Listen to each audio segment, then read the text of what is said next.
This conference will now be recorded.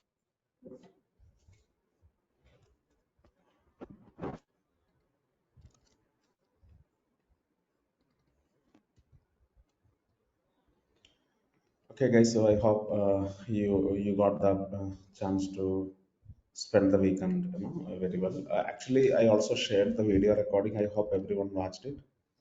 Anyone who didn't watch it, please make sure that you watch it immediately. On Friday, there were some 20 minutes topic pending. It was already 9. I stopped the live session and I recorded it.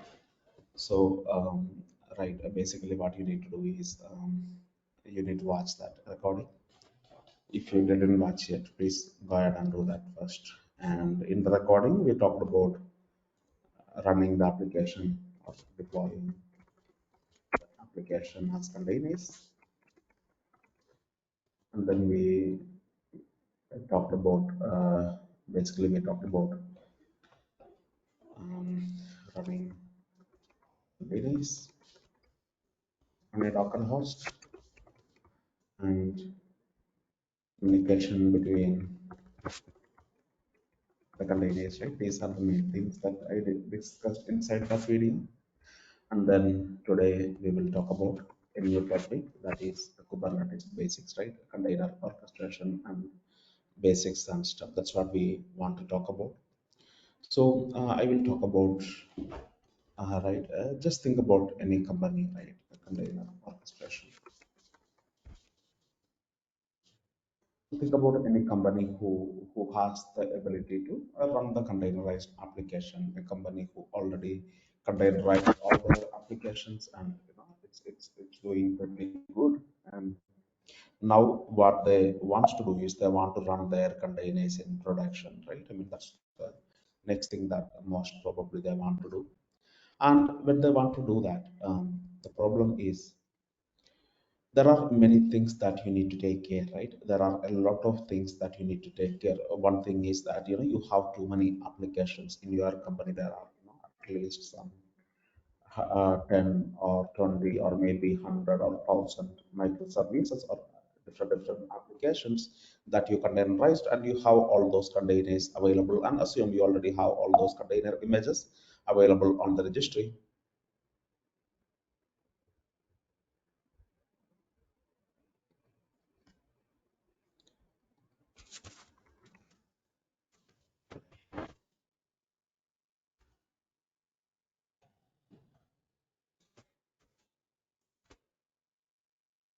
Right, so what I'm trying to say is, assume you already have all those container images that you developed for each and every application that your company developed, and assume all those images are now, put together inside a registry, and now you decided that you want to run your containers in production, right? I mean, when you are using a laptop, right, or when you are using a VM in AWS, it's pretty easy. You can just install software like Docker, and then you can execute a single command and you can create the container. At the time of container creation, you can set configurations inside the container. At the time of container creation, you can specify the communication settings. For example, if the container should be port forwarded to the outside world or not, right? Those kind of settings you can setting at the time of running the application on a Docker host, right? I mean, that is great, well and good. Maybe a developer can do the same thing on their laptop. A QA engineer or the people from the DevOps team, they can also run the containers on their own individual laptops. But that is not how you manage the production environment, right? When it comes to a production environment, we are talking about lots of machine, right? I mean, one machine is not sufficient. A lot of execution takes place inside production. A lot of usage will come to production. A lot of your customer are using your application live. One machine cannot handle, or one machine cannot run all those 100 containers, and then you cannot do all this for forwarding and then manage those machines containers in a single machine, right? It's going to be extremely difficult. And not only that, what if a container fail? You have to restart that container, or you want to delete that one and create a new container. You want to fix the problem immediately, and then again, in production, one machine will not work for you, so there is no point in talking about that. In production, you might have hundreds of machines, maybe some thousand or 10,000 machines that are running in production. So those many machines you might have. The machine could be AWS VMs or Google Cloud VMs or Azure VMs, or it could be on-premise bare metal servers, or basically in production you need to have a lot of computing power, a lot of CPU, a lot of memory, thus a lot of isolation between applications. Thus you will have too many machines inside your production environment, and it is across these machines your container are supposed to run.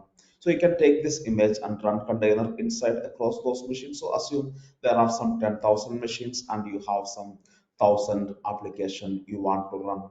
And when I talk about running the application, most of the time it's not just your application. Sometimes you want to monitor your application. So you need to run some monitoring software.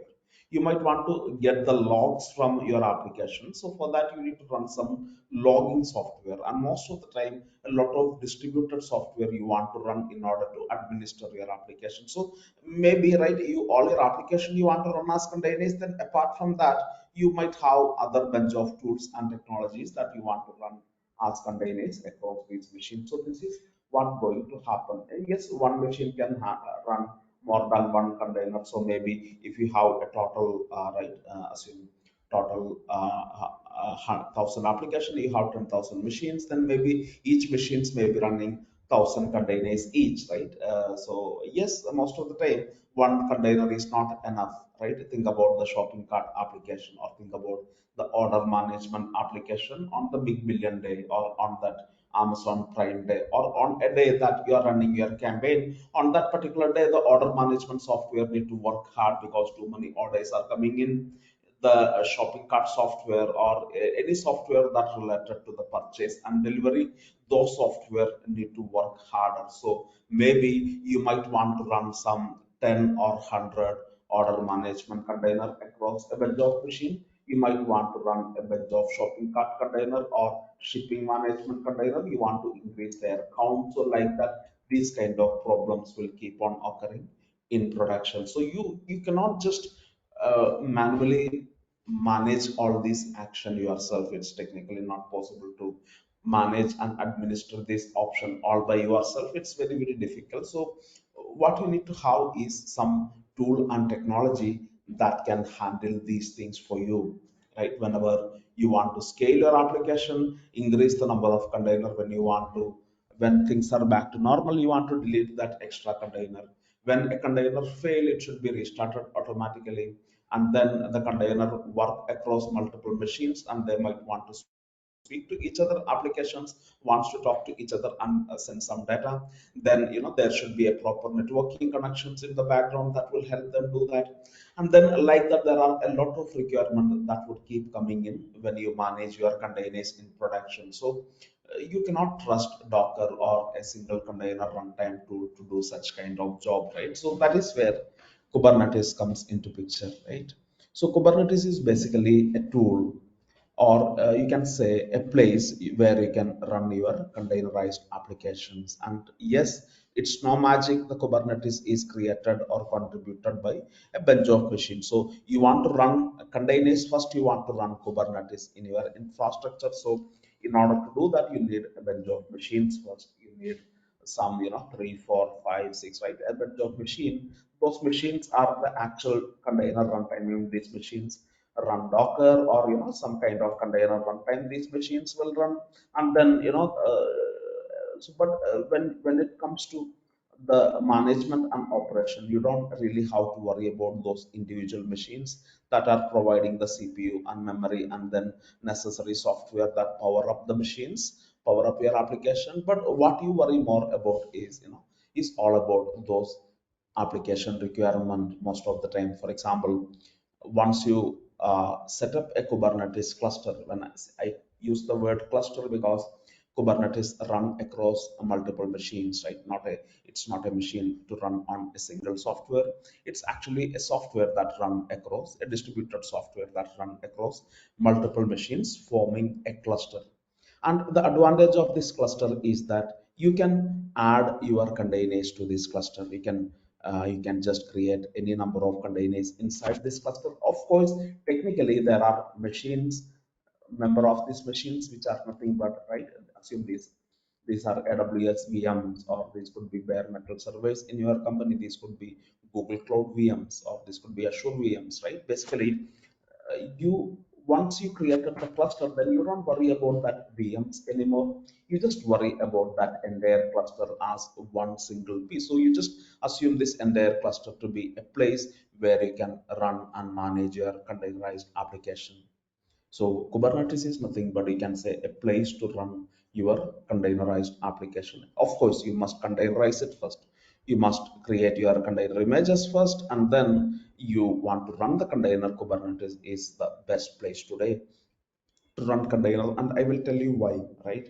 So I told you many management softwares and many runtime softwares are running across these machines, right? And some of these machines are doing some awesome job managing these container. If the container gets down, it will be restarted. If there is a need for a given application, for example, the order management application wants to scale, then it would allow that application to scale, increase the number of container or decrease the number of containers, and right. And then in case if there is any problem due to some reason, a container got crashed or one of the machine failed, then you want to move all those container that was inside this machine. Now the machine is in fail state, so you want to move those containers to other machines so that the container would come back and healthy. And then maybe if the machine all the machine become full, you might want to create an extra machine to create the container. So you have a bunch of machine in the cloud, but now the machines become full, then you probably want to create one extra machine, and inside that machine you can put your container. So in order to administer all these action, right, what you need, there are a bunch of smart software that are running across few machines, and those smart software which is responsible for all these operations of managing the container, we call it the control plane. We call those machines the control plane. Together those machines run a bunch of software which which which takes care of this management of Kubernetes or cluster management, and those machines we can call them control plane. And then there are other machines. These machines, right, these machines are more, right, control plane. You might need two or three or four machines, that's it. But when it comes to the worker node, what these machines are called worker node, and these machines are responsible for running your containers, right? I mean, when you create a container in Kubernetes, I mean, technically what happens, the container get created. I mean, Kubernetes is also not a magic, right? I mean, you need machines, right? Of course. So these machines, which are part of the Kubernetes, we call them the worker node. Those are the actual machines that actually run the containers, right? No doubt about it, right? So these machines, right, a bunch of machines are used for this purpose. Technically, that is where in the background the actual containers are running.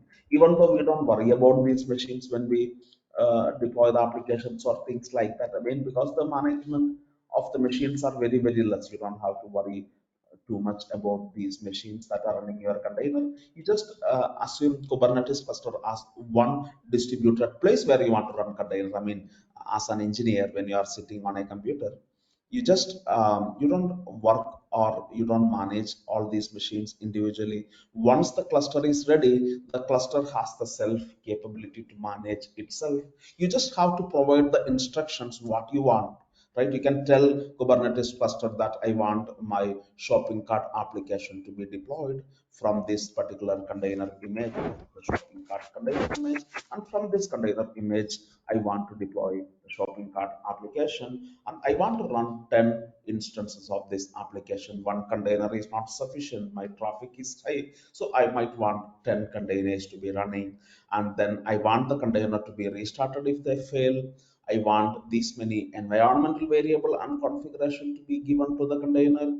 I want these many networking settings to be part of this container. So I just give those instructions, right? How I want to run the shopping cart application inside the Kubernetes. I just write the instruction as code, maybe inside a YAML file, and I will explain how a YAML file look like. This is exactly what you need to do. And once you provided these instructions in YAML, then Kubernetes will do the rest, like I told you. This is the brain of Kubernetes, which we call control plane, which is nothing but a number of software that can listen to you and then take the actions based on the instructions that you are giving to Kubernetes. And then these machines are managing all the other machines, right? I mean, when it comes to creating a container, when it comes to deleting a container, when it comes to restarting a container, or any managemental operation that needs to be done, these are the machines that coordinate the job, and these are the machines who actually run the container. Yes, it also means that these three machines or those software running in those machines, they want to know the information what's going on in each and every machine, how many containers running here, how many containers are running here, how many are running here, and what is their CPU and memory usage, and does this machine has more, extra space to create one more container if there is a need, right? For example, a new request came from a user, you or me, right? A DevOps engineer asked that I want to increase the number of shopping cart container by one. So one more container need to be created. So this machine wants to know which worker node has the enough CPU and memory so that it can place a container in it, right? So basically, this control plane node need to get information from this worker node about what is their current status, what is going on, and sometimes the container want to send out some logs, so you want to get those logs. So there are a lot of informations that the control plane will be taking in order to make the right decision for you, right? And so that's what Kubernetes is. It's a distributed software running across a bunch of machine, and if you want to divide them, it can be divided into main two components. One is the control plane and other ones are the worker nodes, right? So, and control plane runs the most complicated software in them, and those softwares are responsible for managing all the operation, right? Managing every pieces of operation that are happening within the cluster. And the other machines called worker nodes, they are used for running the containers, right? They are used for basically running the container. So they provide the CPU and memory to run the container. And also these machines also have some additional responsibility to update the control plane nodes about its status, how much CPU I currently have, how many containers I am currently running, right? In real time, it keep on sending that information to the control plane node.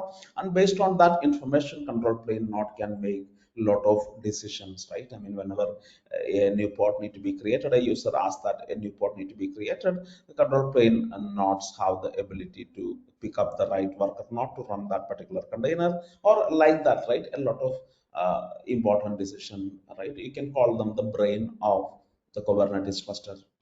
And again, when you are a user, as you might have noticed, you don't worry too much about what is going on underneath, right? You don't worry about these machines actually. You just worry about Kubernetes cluster. You have a login or you have some kind of access that you configured from your laptop to connect to this Kubernetes cluster, and then you can communicate to the Kubernetes cluster using those credentials and stuff. And you can just write down the instructions as code in plain text YAML file in your laptop, and then with a single command on your laptop, you can make changes to the Kubernetes cluster, or you can update the application, you can do the deployments, you can do anything that you want. You can do it from your laptop, right? From your laptop or from any machine. It could be your Jenkins server. I mean, right? Sometimes when you want to deploy your application, you don't use your laptop, you use your Jenkins server, for example, or an instance in AWS, or maybe an instance in Google Cloud, right? Any machine that has access to the Kubernetes cluster, they can work on the Kubernetes cluster, they can provide these instructions to the Kubernetes cluster. In other words, they can set the decide state, right? That's what we call, you can set the decide state. Decide state means what you want your Kubernetes cluster to look like, right? How many containers to run there, how many shopping cart, how many order management, right? Basically, and how many replicas, and then then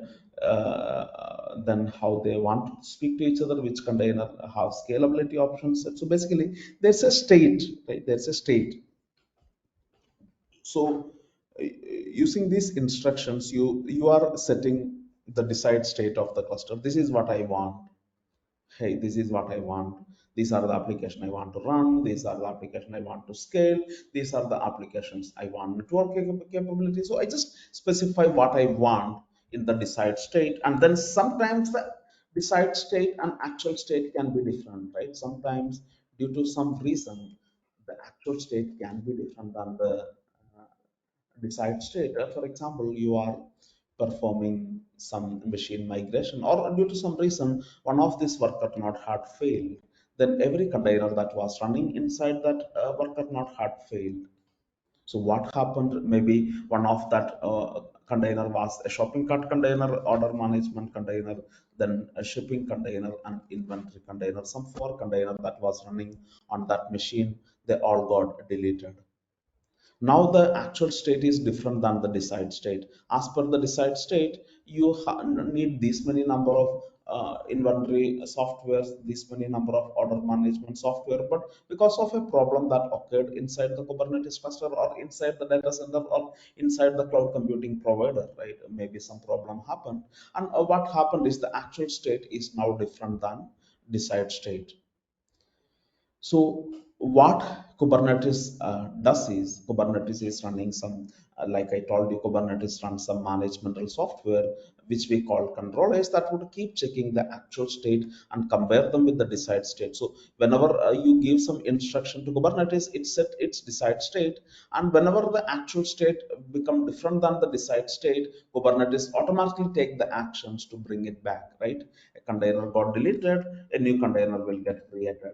A machine itself got deleted, then Kubernetes will try to coordinate with your cloud provider and create a new machine automatically. And then probably, right, if all the machines are full, first it will try to move the container to the other machines. Maybe one container has space, so it moved one container there. If this machine also had space, so one moved. So total four containers went down, and two container it moved to two machines. Then there are two containers left, but there is no CPU and memory left. So maybe you want to create an extra machine in the cloud, and inside that machine, now you want to run your container. So you might want to do such kind of things, right?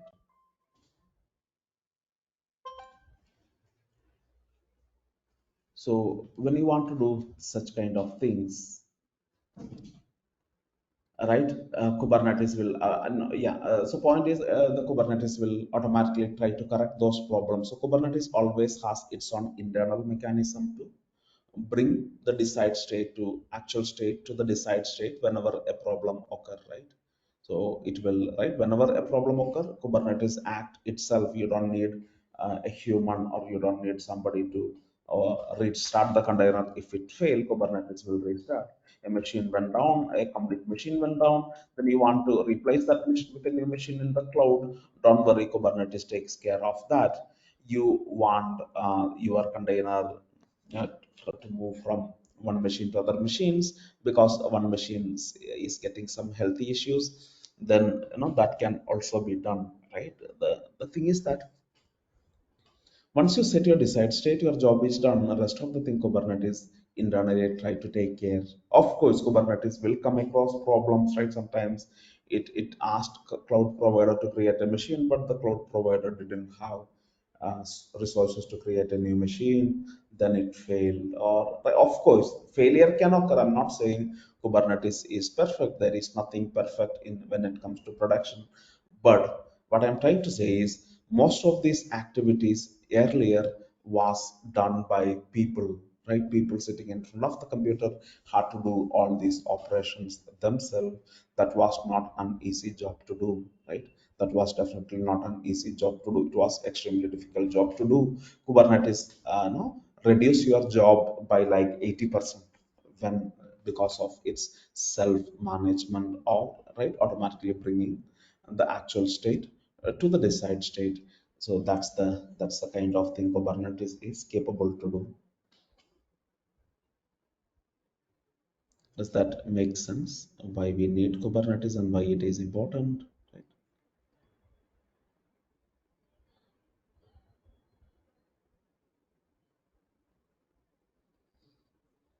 Is it making sense? Yes. Cool. All right. Now the next thing. So I told you Kubernetes is basically contributor, right? A bunch of distributed software that run across multiple machines. Some software run on these machines. These are the complicated softwares of Kubernetes. which I call the brain of Kubernetes, and other machines are also supposed to run some softwares, right? So I'll just quickly summarize, how you can create yourself a Kubernetes cluster. Most of the time, you don't do that. That's not your job. A cloud provider provides you a Kubernetes cluster if you requested for a Kubernetes cluster in the cloud. Today, you can get a Kubernetes cluster from the cloud provider itself. You don't have the headache of managing these things yourself. That's one good thing. But let's try to understand what are the various components of a Kubernetes cluster. So let me write to this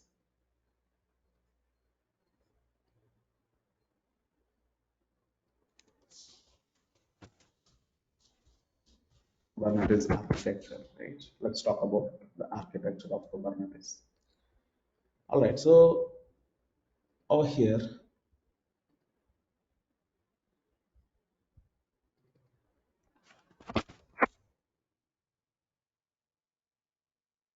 let's make it in a little bit rich looking. So let's talk about the Kubernetes architecture. I told you Kubernetes is nothing but a distributed software, right, running across a bunch of machines, and that make you capable to manage your containerized application. And then, as I told you, you have lots of machine, right, underneath, right, to create a Kubernetes cluster. You have a bunch of machine underneath, and these machines we call them, some machine we call them control plane, some machine we call them worker nodes and things like that. So that's what we have, a lot of machine distributed software. That's what Kubernetes is. And maybe you obviously need a lot of worker node than you need the control plane nodes, because you have too many applications in your company that you want to run in Kubernetes. So you obviously need a lot of worker node and less number of control plane nodes. So these are, assume you have three control plane nodes and you have a total of let's say 9 worker nodes on a cluster that you are administering. Then there are a bunch of software components that you need to have in your control plane. So these machines, I call them control plane. And then the remaining 9 machines, let's call them, I mean, the number can vary per cluster, not a big deal. But yeah, these are called worker nodes. So all of them are worker nodes. These are control plane nodes, and you run a bunch of software among the control plane nodes. And if you list them down, that would include a lot of software. One software is called an API server. And I told you earlier, right? A user, right? Maybe you, a DevOps engineer, can ask the control plane, or ask the control plane that I want some container to get created. I want to deploy my application in Kubernetes, or I want to delete an application from Kubernetes, or I want to scale an application in Kubernetes. I can give instructions right from my laptop. So it is the API. So in control plane software, as I told you, it is running many software. One software is the API server, and it is that API server that would receive the request coming from the user, and then it is taking all the necessary action that needs to be taken, right? Basically setting the decide states and stuff. And most of the time, the state decides state need to be stored inside a database, right?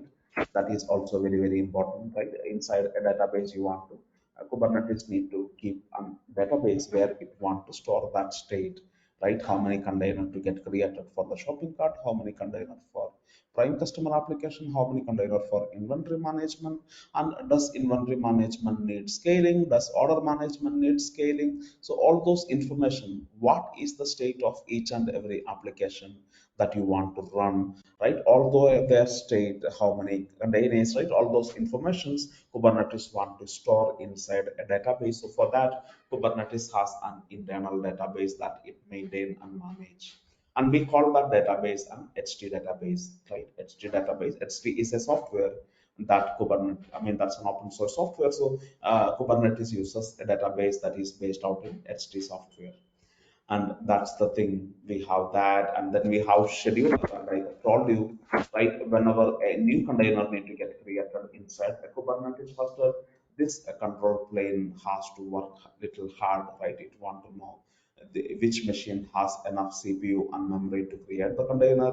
It wants to know, right, which machine is appropriate, and in case if If there is not enough resources in any of the machine, you might even want to coordinate new machine creations and things like that. Or sometimes, you notice that uh, some containers, this machine don't have CPU memory because some container is using more CPU and memory that is allocated to it. So in such case, you might want to delete that container and then create this container in that, right? I mean, there would be scenarios like that as well. So basically, a software has to be there in order to manage whenever a new request came to create a container. Then at the time of creating the container, it wants to check, right, make think about a lot of things, right? Which machines are free, any machines are over using, any container are over usage, then delete them. So those kind of things need to be coordinated, and it is the scheduler, which would be, that is another software running inside the control plane, that is responsible for coordinating this whole process, right? Great. And then there is something called controller manager, that is another software that run across the control plane machines.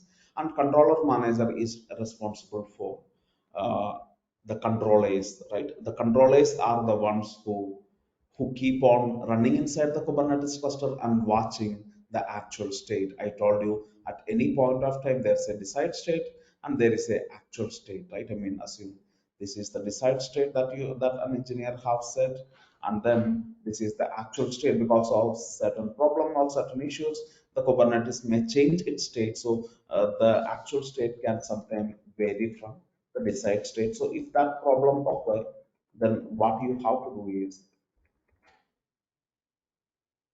if that problem ever occurs, what you have to do is you have to take the necessary action to bring the actual state back to the desired state. So it is the controller that takes care of those operations.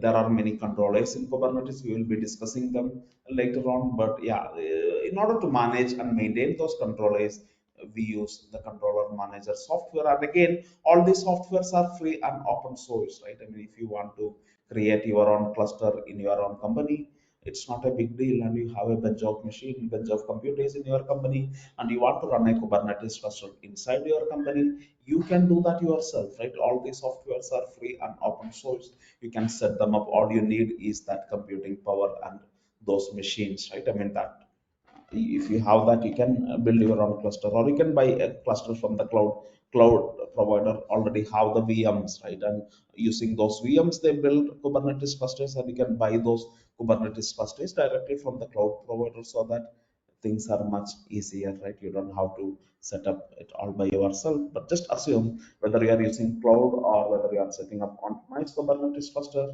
it's right, you are going to reuse the same software that Kubernetes provide. Kubernetes is originally developed by Google. Google was the company who created Kubernetes, and later Google donated Kubernetes to CNCF.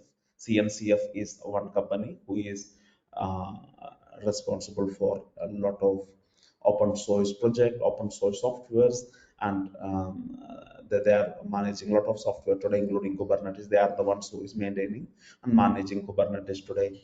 So all these softwares, right, are free and open source. All the Kubernetes components are free and open source. Anyone in the world can use it. If you want to customize, you can customize that kind of software. It is right. CNCF. It is running under a partial license that allows everyone in the world to take the software and customize it if you want, or right, use the software according to your need. There is no restriction to anybody, right? You cannot claim to be a creator of Kubernetes. I mean, right? Those are the restrictions that might come. Otherwise, no restrictions. You can do anything. All right. So come back to the topic. So then, similarly, there is another software called Cloud Controller Manager. Again, like I told you, maybe all the machines became full. There is no more machines left in order to create a new container. A user requested to create a new container, but currently the cluster don't have capacity to do that. So what you might want to do is, you might want to create a new machine in your cloud provider. An extra machine need to be created. So that is again a complicated operation that would right, slow down if it is not automated. So actually, Kubernetes can work with your cloud provider. if this Kubernetes cluster you create in a cloud, for example, Google Azure or AWS, right? If this cluster is created in the cloud, then Kubernetes have the ability to speak to the underlying cloud provider APIs, and then basically do the actions that is necessary. In this case, you want to create a new machine, or later you want to delete that extra machine, right? Anything that you want, right? Why you want to delete the machine, that would save some cost, right? You have to pay when we buy these machines from the cloud. You have to pay, so whenever you don't need them, you should delete them. So basically, you want to do such kind of things. You want to create machine, you want to delete machines in the cloud, and you want that process to be automated as well.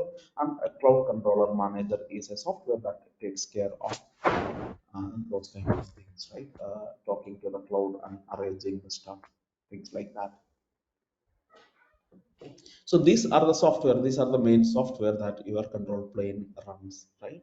And on the worker machines, there are some softwares as well, right? I told you there are worker node and container run across the worker node. And you will be running some software in the worker nodes as well that would include, let's say, of course, a container runtime. Definitely a container runtime. That is one thing you definitely know for sure, right? In order to run a container, every machine has a container runtime, like Docker, right? Docker is a container runtime, but Kubernetes is not using Docker to run containers. It uses another software called Containerd, which is the default container run. If you want to use Docker, you have the flexibility to change your container runtime to Docker, but today I don't see the need, right? Whatever, in order to run a container, all you need is some software that can run the container runtime, and does not has to be Docker, right? It can be anything. It can be Containerd, or it can be anything. It's a more lightweight than Docker, and it is, a Kubernetes CNC of the company who manages Kubernetes is the one who is managing Containerd also. So because of that, they can actually uh, integrate Kubernetes very well with Containerd and stuff. So because of that, they're using Containerd, not Docker, right? They're using Containerd as the runtime. So every worker node has to run a runtime. Then only you can create container in them, right? Obviously. So then, apart from that, some networking software also needs to run. We call them to be proxy.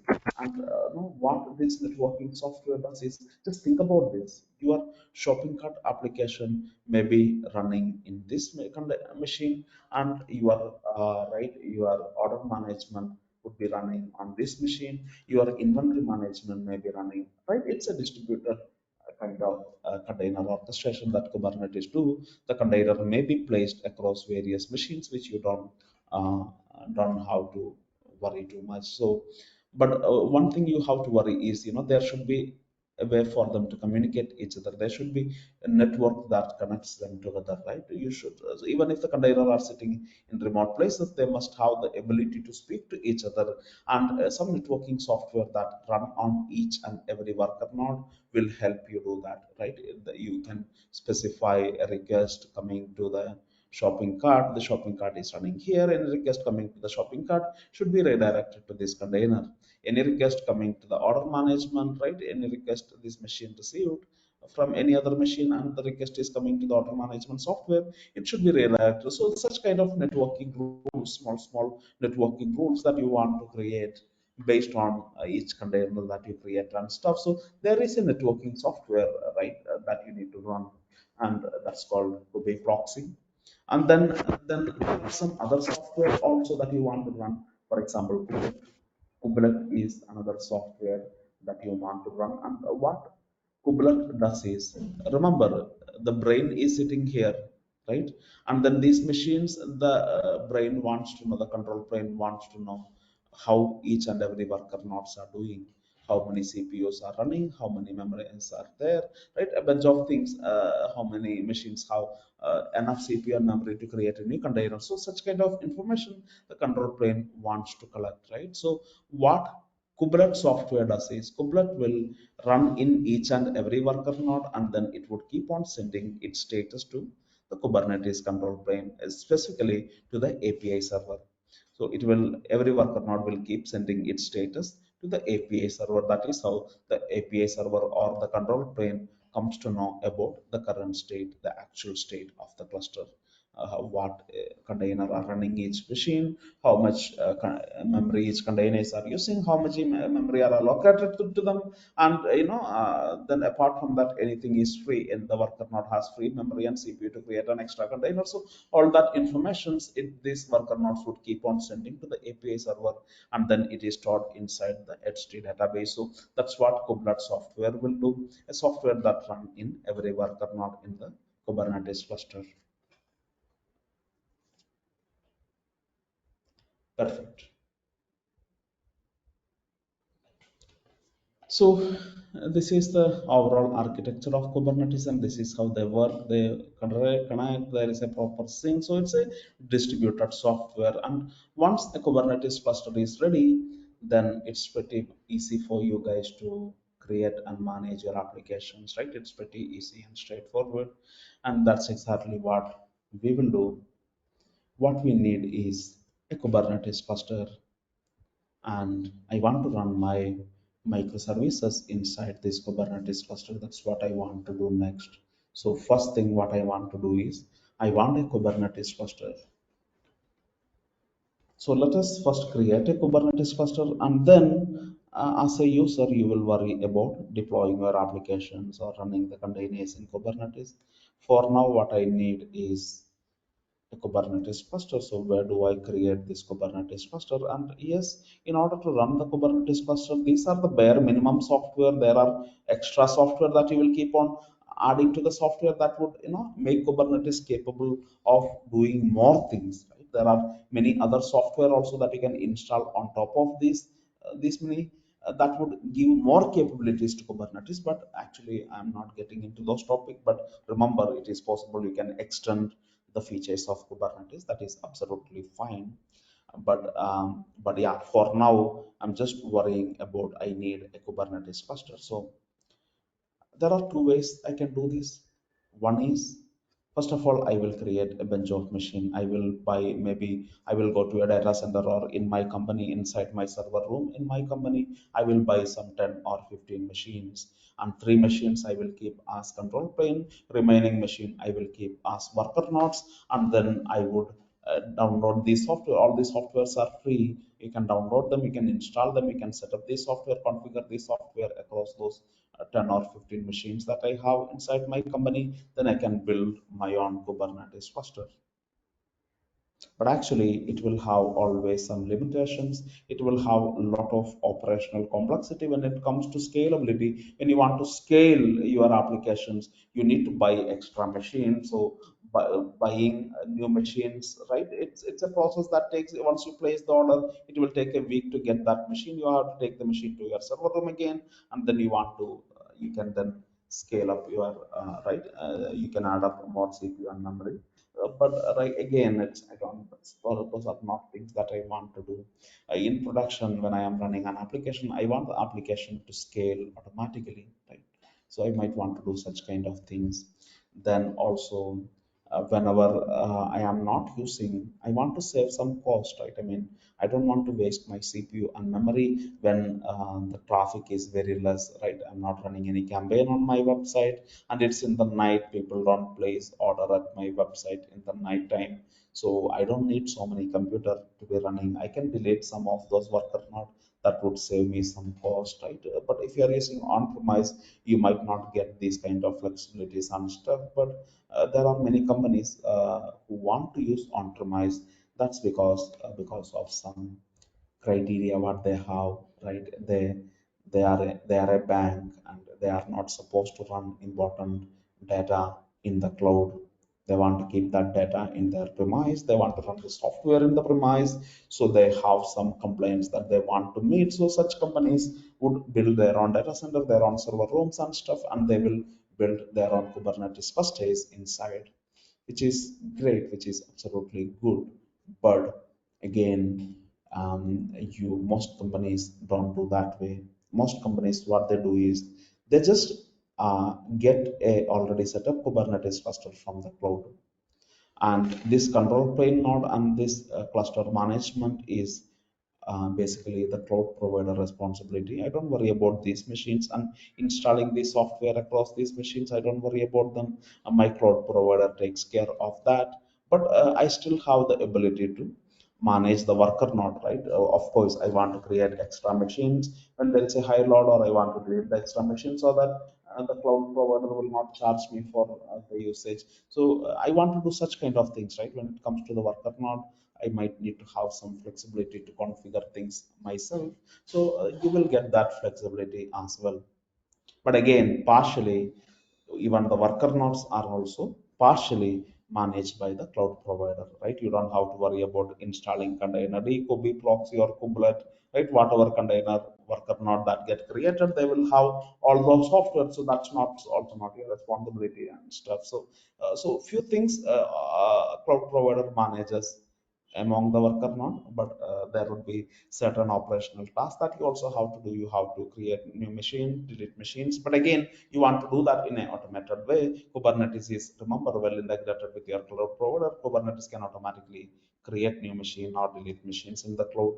So that kind of operations you may have to coordinate and arrange. That's your responsibility. So worker nodes is managed by you and also by Google, by your cloud provider, but control plane is completely managed by the cloud provider. So this is the thing, and so that's what we are going to do. We are going to create a Kubernetes cluster in the cloud, right? Rather than setting it up ourselves, we won't be throughout the training. We won't be using on-premise Kubernetes cluster. We may be using some local Kubernetes clusters, but they are not production style cluster, right? In order to run a Kubernetes cluster for your learning purpose, you don't need a cluster in the cloud all the time. You can create a local Kubernetes cluster in your laptop. So for that, we may be using our laptops or stuff, but otherwise, we will be always using Kubernetes clusters in a cloud provider like Google, AWS, or Azure. And we will be using Google today. It can be the process is exactly same for other providers also, and so that's the plan. First of all, I need a Kubernetes cluster. Next, once I got the Kubernetes cluster, then I will worry about running my application, my front-end application, Java application, Python application. I want to run them, so we will run them in the Kubernetes cluster later. All right. So take a 5 minutes break. Right, we will continue in 5 minutes. Okay, take a 5 minutes break. This conference will now be recorded. Okay, guys, let's continue. So we are going to create a Kubernetes cluster, and I'm going to create it inside my Google Cloud, right? So that's why I requested all of you to create a Google Cloud account. I hope you have, and if you haven't, just make sure that you do it today. You don't have to do it alone, but you can do it after the session. But that's exactly what I'm going to do. I'm going to I'm going to run a Kubernetes cluster in Google, or create GKE, Google Kubernetes Engine, Google Cloud Kubernetes Engine. That's what I mean by GKE. I'm going to create a GKE cluster. And for that, what you need to have is an account in the Google. And then when you sign up at Google, at the website cloud.google.com, they will ask you to sign up, right? So you log in with your Gmail ID, and then they will ask you to sign up, and then you need to sign up. And then you should also provide your card information, the credit card information. What happened? Yeah. So it will ask, they will ask you to, right? There's an option called console. In your case, it would be sign up. Just sign up and register, provide your information. And in the last step, they will ask you to activate the $300 credit, right? And you have to enable that $300 credit, because Kubernetes comes under that credit, and you can actually do a lot of things with that money.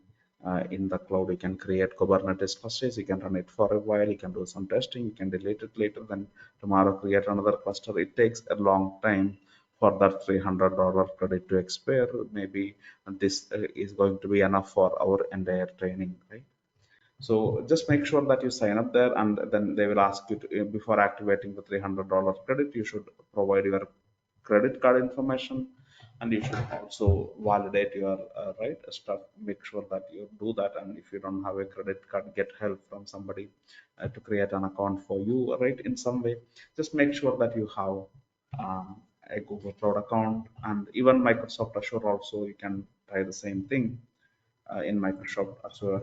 Um, you search for Azure, and they would that would take you to Microsoft Azure website, and they also provide, I think, some $200 credit, 200 or 250, I don't remember. So you can try Azure for free, and then you get free, and Kubernetes is part of this free trial. You can create the Kubernetes clusters in Azure also, nearly at free of charge, right? So that's the good thing about, but AWS don't have this flexibility. AWS don't have a free trial or credit when it comes to Kubernetes. If you want to use Kubernetes in AWS, you have to, the only way you can use is by paying, right? So just now make sure that you have an account in Google as well as you have an account in Azure. But yeah, it's optional. You don't really need to have account in Azure for now. Only Google will be sufficient. What you need is you need to create a cluster. That's all. So once you're logged in my case, I already have a login at Google. I'm going to log in with my credentials to my Google account. The URL that you can use is console.cloud.google.cloud.google.com. But if you want to go to the Cloud Console, there's a button console. You can click here, or you can directly browse the URL console.cloud.google.com. And when you open it first time, they will ask you to create a project, right? In my case, I already have projects created, so it won't ask me again. But yeah, the project that you create will have a project ID. That's a unique ID. Every time, right, inside your Google Cloud account, you can create more than one project and things like that. So that's a prerequisites you must do first. I believe even if you don't do one default project get created, not a big deal. So yeah, that's it. So you logged into the Google Cloud, and now it's time to create a Kubernetes cluster in the Google Cloud, right? So there are two ways you can do this actually. One is you can create a cluster by from the browser. You go to console.cloud.google.com, and then you log in with your email ID and password. Make sure that you activated the free trial and things like that.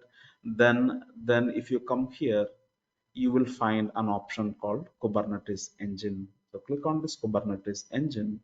That is when you will find the flexibility to create a Kubernetes cluster over here, right? Under clusters, under Kubernetes engine, under clusters, you can see this create button over here. If you click the create button, and then you can choose the autopilot option or standard options, it's your choice.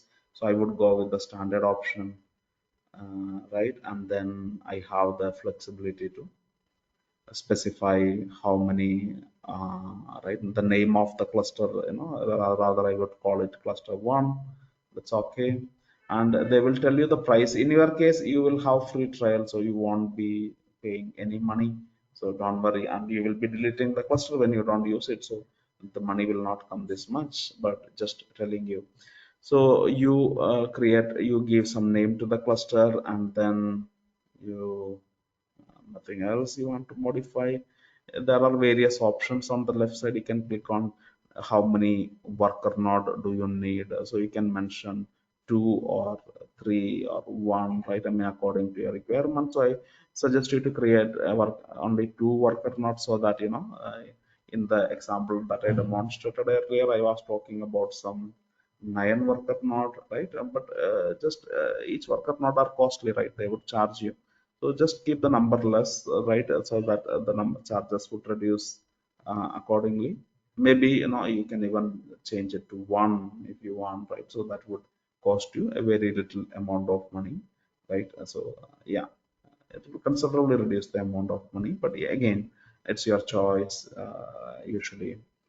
And then that's it. Otherwise, no other settings that you have to worry about. You can just click the button create, and that's it. The Kubernetes cluster gets created inside your Google Cloud account, and you don't have to worry about, of course, right? So now what happened is, a cluster got created in the Google, and Google already have virtual machine, just like AWS. Google also has virtual machine, so they are creating the control plane. Right now, what they are doing is they are creating a bunch of machines in their premises, and they are creating some 3 or 4 machines, and across those machines they are running the control plane software, all the control plane software that Kubernetes need. Now they are being installed across a bunch of machines. I don't even know how many machines they are using for that purpose. I don't care, but what I care about is how many worker node I am using. So I mentioned the number 3, but actually in production cluster, 3 is not going. 3 is a very very small number, right? You might need 10, 100, or right, 200.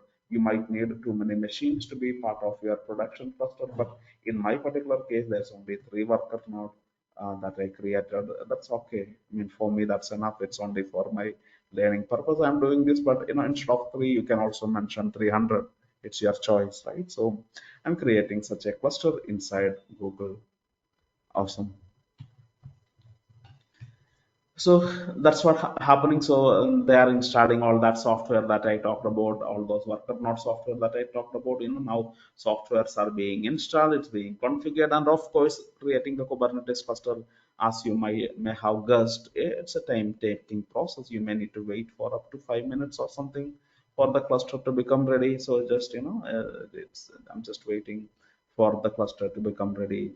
And once the cluster become ready, now I want to work on this cluster from my laptop, right? That would be the next thing that I would want to do. I want to work on this cluster from my laptop. And again, the problem here is that the cluster is sitting in the Google, right? And in mobile location, in my case, no, this cluster that I just created, I created it in US. So the cluster is sitting somewhere in the US, and now I want to run my applications inside this cluster. So first of all, I should connect, right? I must have some kind of authentication from my laptop to this cluster, right? And sometimes you can use your laptop, sometimes you can use some other machine, right? From any machine in the world, you can establish a connection to this cluster so that you can start working on the cluster. So I'll talk about that part in a bit, but yeah, that's the thing, right? So we are waiting for the cluster to become ready. And in the meantime, I'm going to set up certain things on my laptop, right? There are something that I want to do in my laptop. So we talked about how do you create a cluster in Google. Now it's time to worry about how we can connect to the cluster from your laptop, right?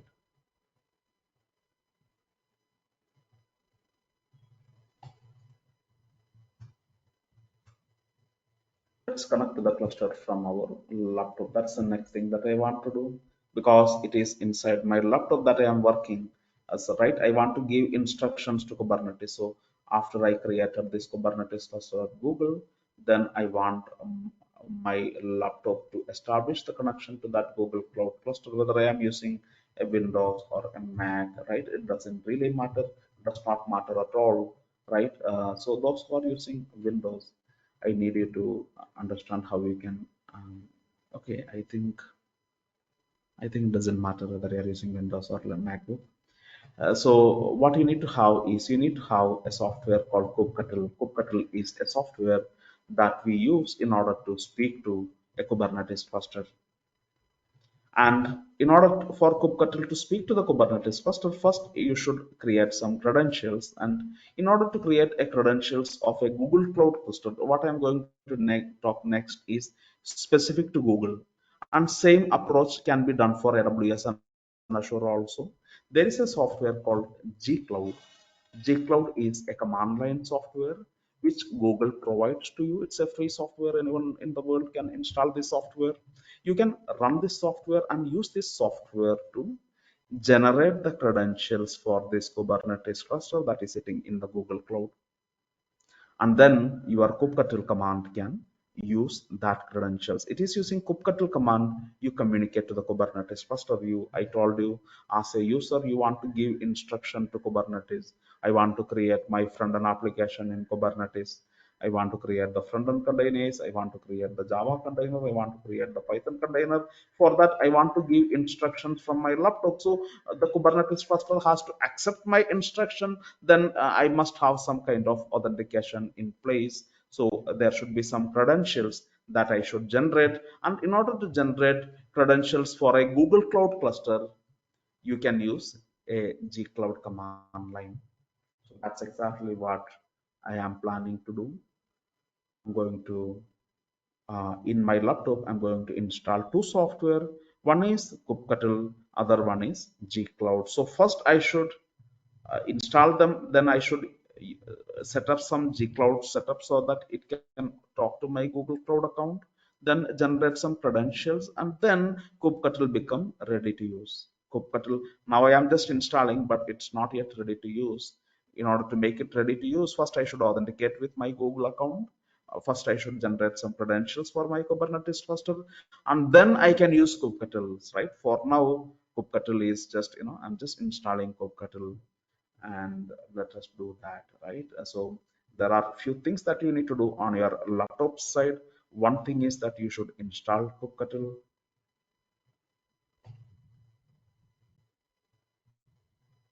and you should also install gcloud. Doesn't matter whether you are using Windows or Linux, right? I mean, both software can be installed. Then next, what I want to do is I want to authenticate with Google. I can use the gcloud command line for that. So gcloud I am using because I want to speak to my Google Cloud account from my laptop from the command line, not from the browser, but from the command line. I want to talk to Google.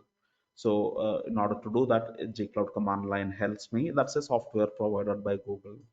Then generate credentials for Kubernetes cluster.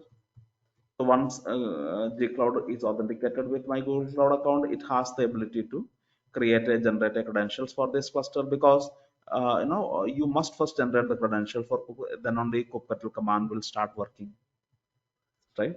So then I can start using the kubectl. Now you can say kubectl is ready, is now ready to speak to the Kubernetes cluster.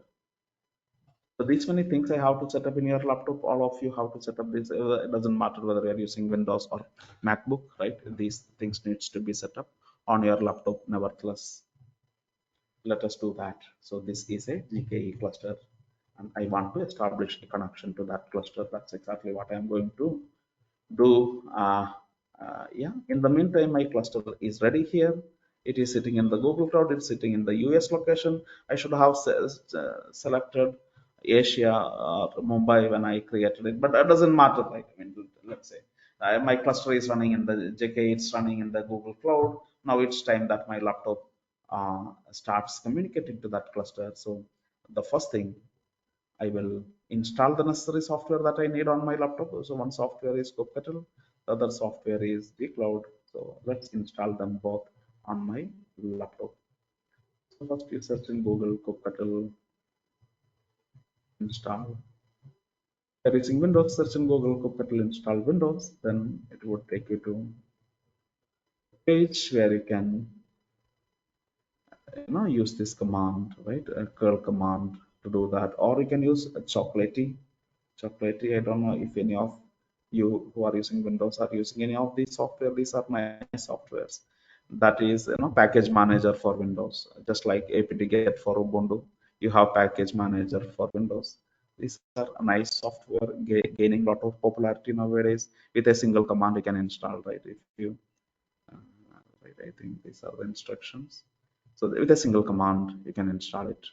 That's it. Choco install Kubernetes CLI. Just run this command and that's it. So first you should install Chocolatey on your Windows PC. It's a free software. Go ahead and install. Just that would be nice.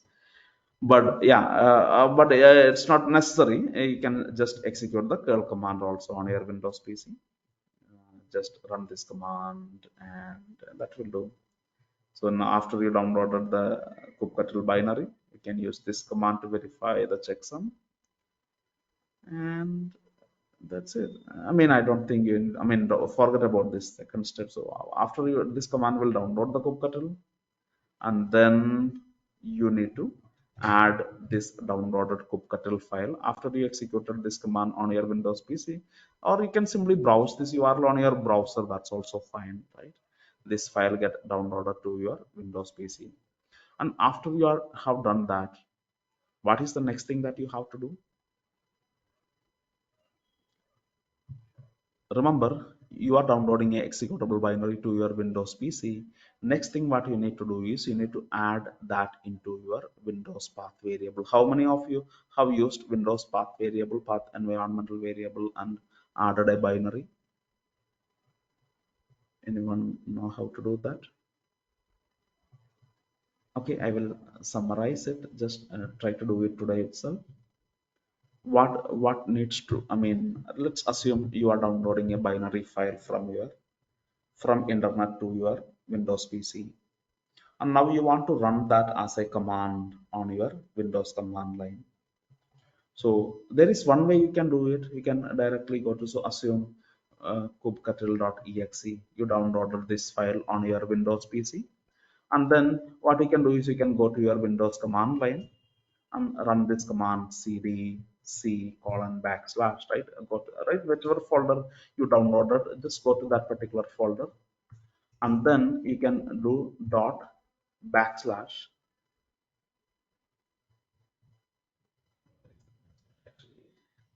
sorry, it's not slash, it's backslash, and then you can mention that file name what you downloaded, right? I mean, have you try running binaries on Windows in this manner? So you can do this in this manner. Dot, not slash, it's backslash. In Linux and MacBook, it's slash. In Windows, it's backslash. So you can run this command from your downloads folder after opening the Windows command prompt, right? You can do this. But usually you don't want to go to the downloads folder all the time and run the command, right? That's a bit frustrating. It is absolutely fine, but again, every time you want to run the kubectl command, you have to go to the downloads folder and run it. Not something that you might want to do. So in such situations, Windows provide you a path variable. There's an environmental variable in Windows. In Linux, MacBook, right, everywhere this environmental variable is there called path. So basically, what you can really do is this kubectl.exe file that you downloaded to your Windows PC, you can put that inside some folder in your laptop, for example, a C drive, right? And it is not slash, it's backslash. I cannot find the backslash keyboard keyword in my keyboard.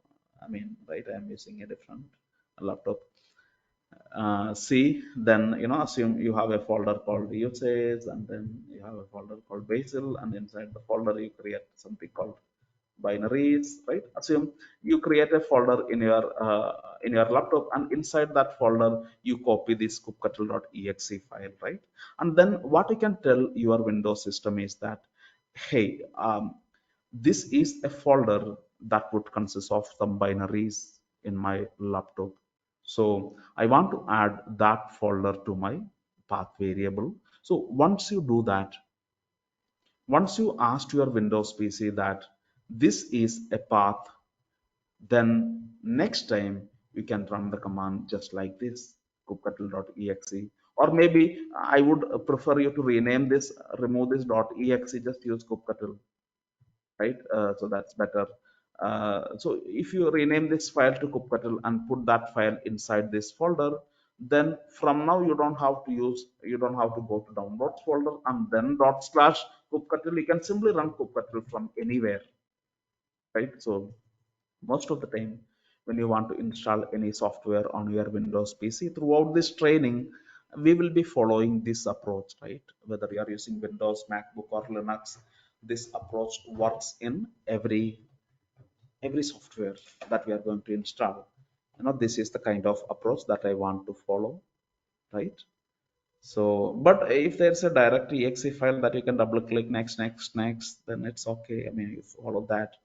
But otherwise, most of the time in our training and binary installation, what we will just download the binary file, executable file, and then we put that file into a specific folder on your laptop, and that folder should be path of your path variable in Linux. And how do you add this folder to the path of your Linux on your Windows, right? So I will share your documentation for the same, setting path variable on Windows. Right?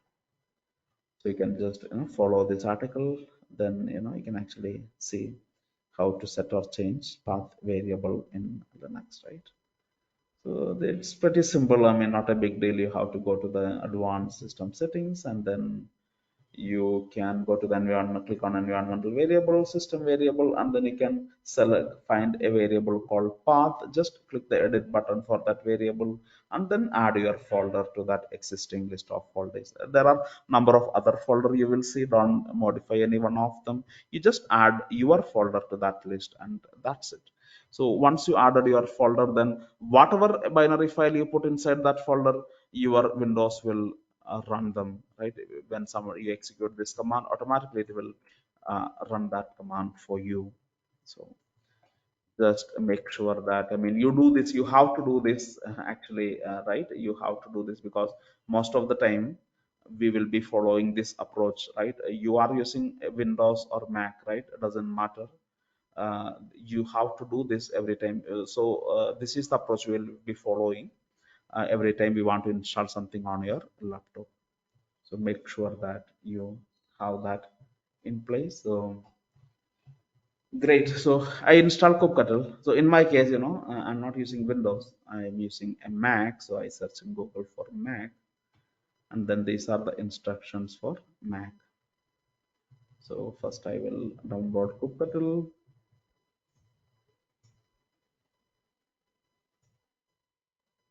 Running this command to download kubectl.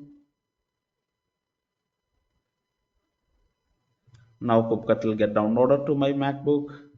Next thing, validate the binary. I'm not doing it. Just come down.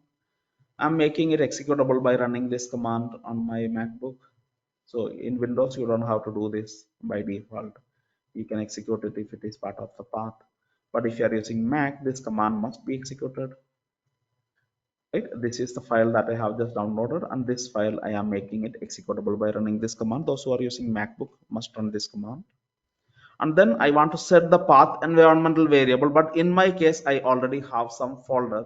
I would just copy this file to user local bin, right? That's already a path folder in my MacBook.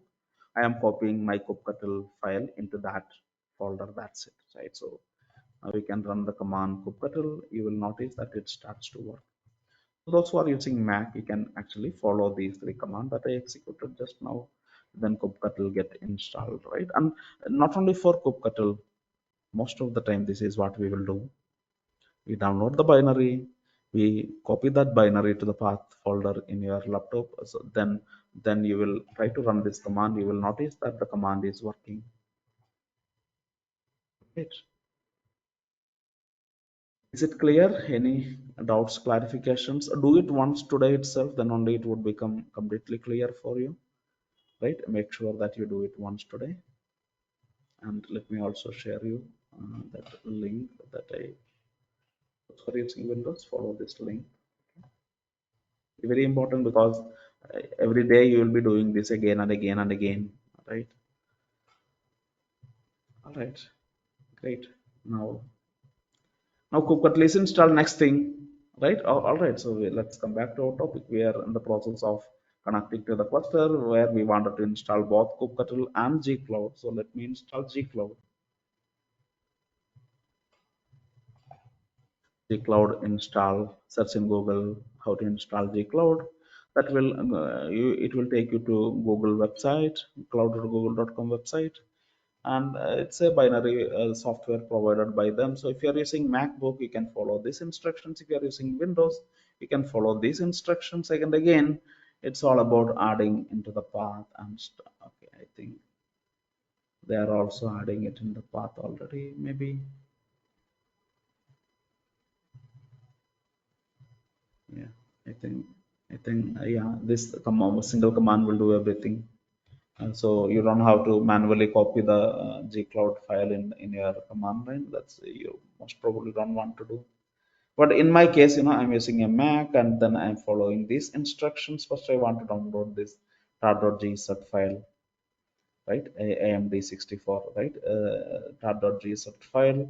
Then I extract it, right? And that's what I do. And then I will I will get a folder, and then I just follow these instructions one after other, those who are using MacBook.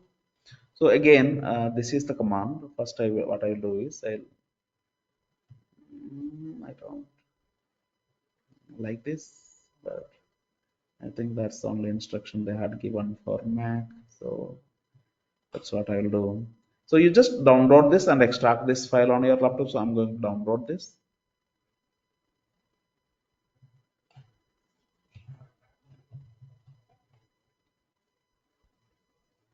And after you downloaded this, you can extract this. It's a compressed file. You can extract it. You will find a folder called Google Cloud SDK. And inside that folder, you would find a script called install.sh. So just execute that program by executing this command. Just run this command. If you are using Mac, right, just run this command, and then that's it. It gets executed, and then it is installed. And now you want to execute a gcloud init command, and I will explain what that command is later. But yeah, this is the next command you have to run after you successfully installed gcloud. And yeah, just run it. In my case, I already have gcloud installed, so I'm not following that approach. But yeah, this is what you have to do if you are using a Mac.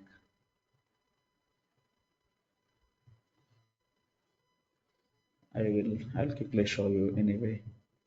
So let us wait.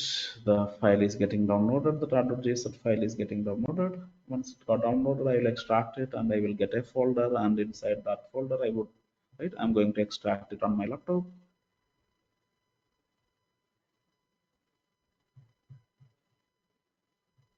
The file is in my downloads folder, right? So I'm extracting it. Just by double clicking, you can extract it. Then you get the extracted folder, and inside the folder you would find a file called install.sh. Where is that? Here, install.sh. If you are using Windows, also you have install.bat. But anyway, if you are using Windows, you follow this instruction, right? This is pretty straightforward. For Windows, it's pretty straightforward actually. This instruction is much easier. But yeah, those who are using Mac, first you will extract it, and then you have to execute this script. So you have to do it from the command line. First, I go to the downloads folder. That is where I downloaded the file, and then I can execute this command. So are using Mac, after we extracted it, go to the downloads folder and then execute this command, and that's it. gcloud get installed.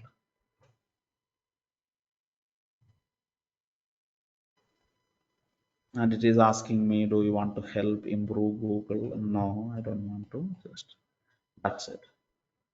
So now it is asking me that I install some components. So should I install those components? So modify profile to update the path, right? Okay, I think it will also update your path, so it should work. For now, do you want to continue?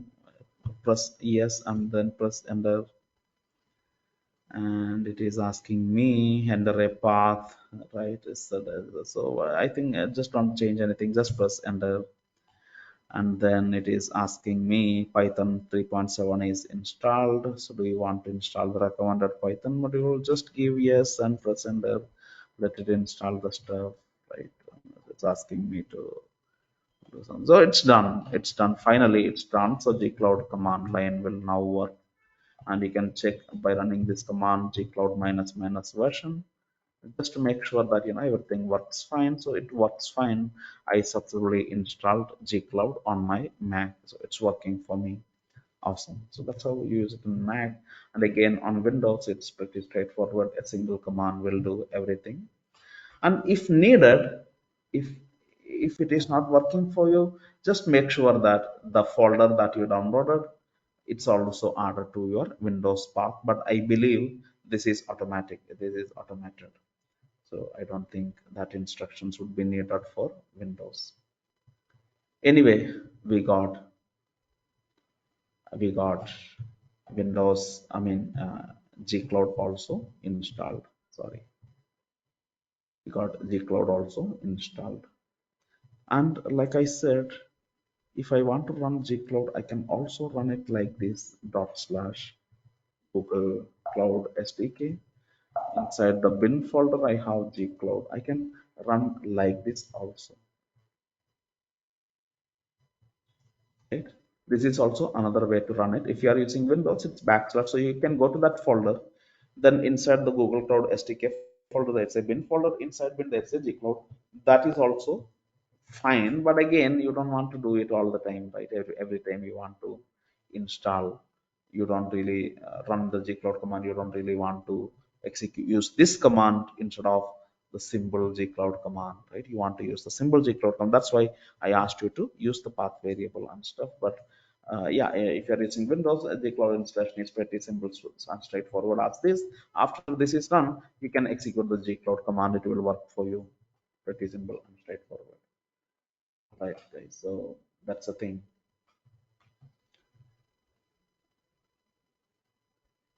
So now we install the software, right? They install the softwares. Now the next thing, from my laptop command line, Windows CMD, you can use if you're using Windows. If you're using Mac, you can use the open the MacBook terminal. I want to execute the gcloud init command next. The thing is that yes, I can open my browser, right? Whenever I want to log into Google Cloud, I can go to the browser, go to console.google.com. I can go to the Kubernetes page. I can create Kubernetes cluster. I can click, right? I can do all that by clicking, but I don't want to do the clicking anymore. Any operation that I want to do in the Google Cloud, I want to do the things by just by running a command rather than clicks on the browser, right? So DevOps engineer, especially for the DevOps people, they prefer command line over the browser. But for now, what I want to do is from the command line, I want to log in to my Google Cloud account, right? There should be some authentication that need to happen from my laptop, right? This is my laptop command line. My laptop want to connect to Google. Forget about the Kubernetes first, but think about the Google account altogether. Right, from my laptop I want to connect to Google. This command will actually allow you to log in to Google and get the credentials to access the Google from a command line. Just run this command gcloud in it. Whether you're using Windows or Mac, this command is going to work for you. So it is, in my particular case, I already have gcloud init command I executed before. So it is asking me, hey, you already have a configuration, you can use that, or do you want to create a new configuration? In my case, I go with the option 2 to create a new configuration, so that I can show you what's going on. In your case, I don't think this option will come. It will directly take you to this option. So most probably this is what you will see. They will ask you to enter some name for the configuration. So I mention my GCP Google Cloud account, my GCP account, right? Something like that. You can give some name. Only hyphens and names and numbers are allowed, right? That's the thing. So this is the name of my configuration on my laptop that I want to create that has the ability to speak to my Google Cloud. So just provide some name, right? Your choice. Then now it is telling me that, hey, so you already logged into Google last time. In my case, I did. In your case, it won't ask this. It will ask you to log in, right? So I will tell you how to log in, right? In my case, I already logged in, but no, I'm going with this option. I'm going to log into Google Cloud. So I go with the option 2. Let's see what it is asking me. It opens my browser and it is asking me to log into my Google Cloud account. So I log in with my email ID. This is my email ID for Google Cloud. So I, right, if it asks you for your username and password of Google Cloud, just enter this and then click this button allow, right? Then click this button allow, and that's it. I am successfully authenticated from the CLI. Now you go back to your command line, right? It looks like perfect. Everything seems to be good. The browser got opened and I clicked the allow button and everything. So now it is telling me you are successfully logged in to your Google Cloud account. Now it is time to select the project that you want to work on. So I want to work on this project. I told you already, when you create a Google Cloud account, in the first place, they will ask you for the project. So if you don't know the project, you would notice a rectangular box over here where you can find one project name. In my case there are three, in your case there will be only one. Don't worry, just select that ID, elegant tide 343005. So gcloud command line is now asking me which project I want to work on in my Google Cloud account. I go with this one, number two for elegant tide 343005. Just press 2 and press enter. Now they are asking me, do you want to configure a default region and so on? So basically Google provides services in Mumbai, they have services in Hyderabad, they have service in New York and many places in US. All over the world they have services. So you can set a default place where you want to use the services, right? In my case I prefer to use Mumbai. So they are asking me, do you want to select the default place? Yes, I want to. So I give yes and press enter. Then it is asking me to select. And Asia South 1A is Mumbai, right? Asia South 1A is Mumbai. And then you can search in Google actually, right? Google songs, right? Google Cloud songs in India or something in India, or you can simply search in all the songs. It's your choice. So it will tell you all that locations what Google have, right? And then I want to go with Asia Pacific, and somewhere I have Mumbai. This is Mumbai. Mumbai is called Asia South 1, right? Delhi is Asia South 2. In Mumbai and Delhi in India we have, so like that they have various places, not Hyderabad, sorry. Yeah, so they have various places where they offer their services. You can pick up the ones that you need. In my case, I want to go with Mumbai, so I select 37. And that's it. That's it. So now I successfully authenticated. It's a one-time action. You successfully authenticated from your laptop to your your Google Cloud account. Now your command line, the gcloud command line, has access to your Google Cloud account. You can run certain command, and gcloud is a multi-purpose tool. Whether you want to create a cluster, you want to delete a cluster, you want to create a machine, you want to delete a machine, you want to create network, Google provide lots of services, right? S3 storage, databases. Google as a cloud provider, they provide too many services to you, and you can use one gcloud command to administer any of those services or manage them, create them, delete them. You can use gcloud command line. Even today morning I created a cluster, right? I mean, I created a cluster called cluster one in the cloud. I could have used gcloud command line. I didn't have to use browser. I will never use browser actually. In order to create a cluster, I would actually be using the gcloud command line, not browser. Start going forward. Today I used browser. Click, click, click. Right? Click the create button. Then I selected the standard. I selected how many nodes I want. I click the create button to create the cluster. But not from today. From today, I would be using a command line to create it. But I will show you that later. For now, anyway, we created the cluster using browser. The cluster is there. Now I want to talk to that cluster, right? That's the next thing that I need to do. So uh, so far what we have done, we have installed kubectl, we installed gcloud, we authenticated with Google. Now it's time to write. I already have a gke cluster called cluster one, and for that particular cluster I want to create a credential, generate a credential. That's what I want to do. So what you will do, there is a command. You can use gcloud command line for help, right? So I want to create a credentials. Yes, I can do it from the browser. Actually, it's possible, but I won't do that. I would use from the command line.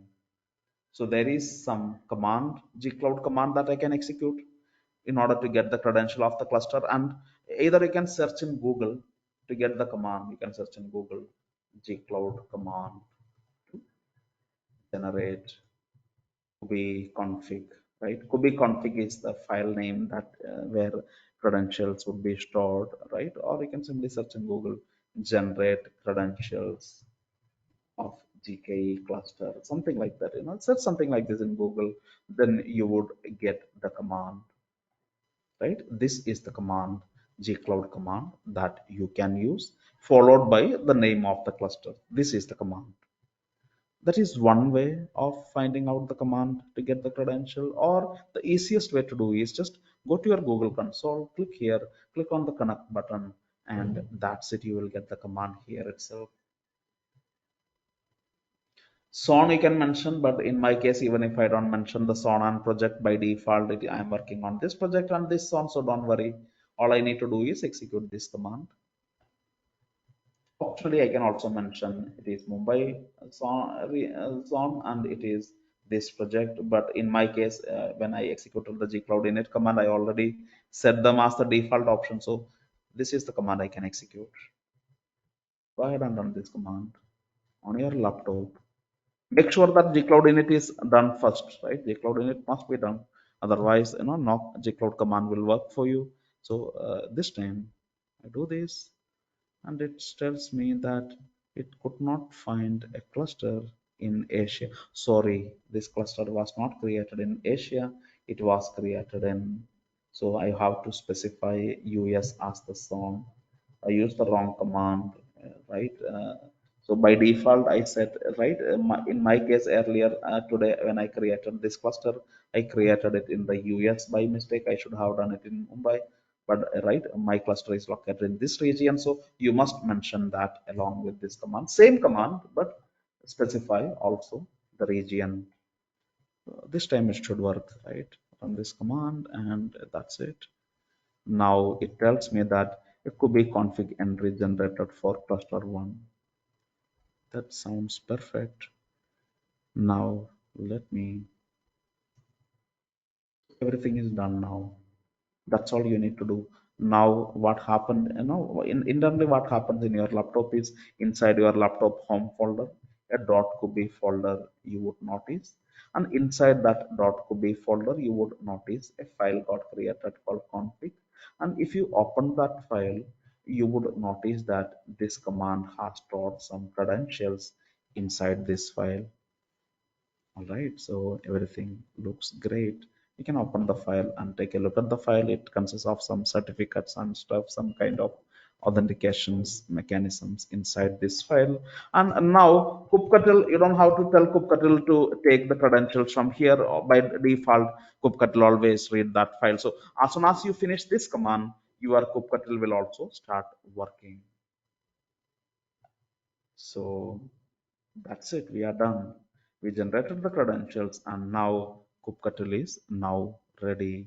Now I can use kubectl to do something on this cluster, right? I want to deploy my application, run my create containers. So now only I have the ability to speak to the cluster. So far, my kubectl was not ready.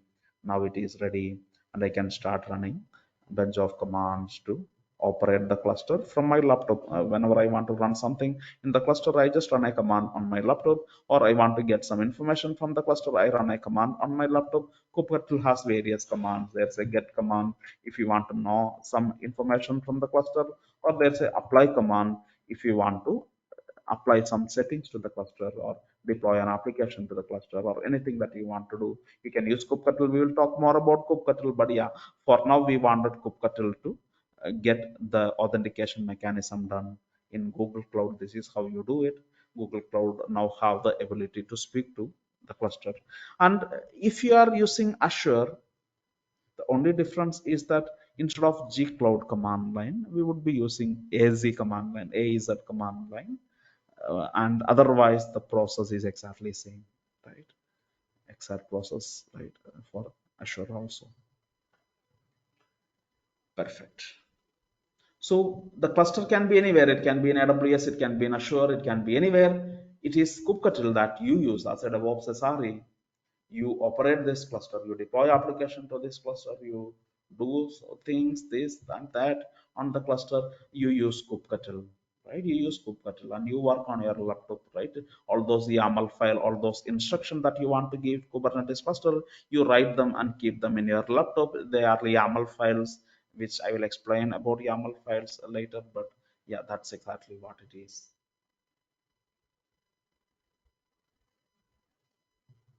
Perfect.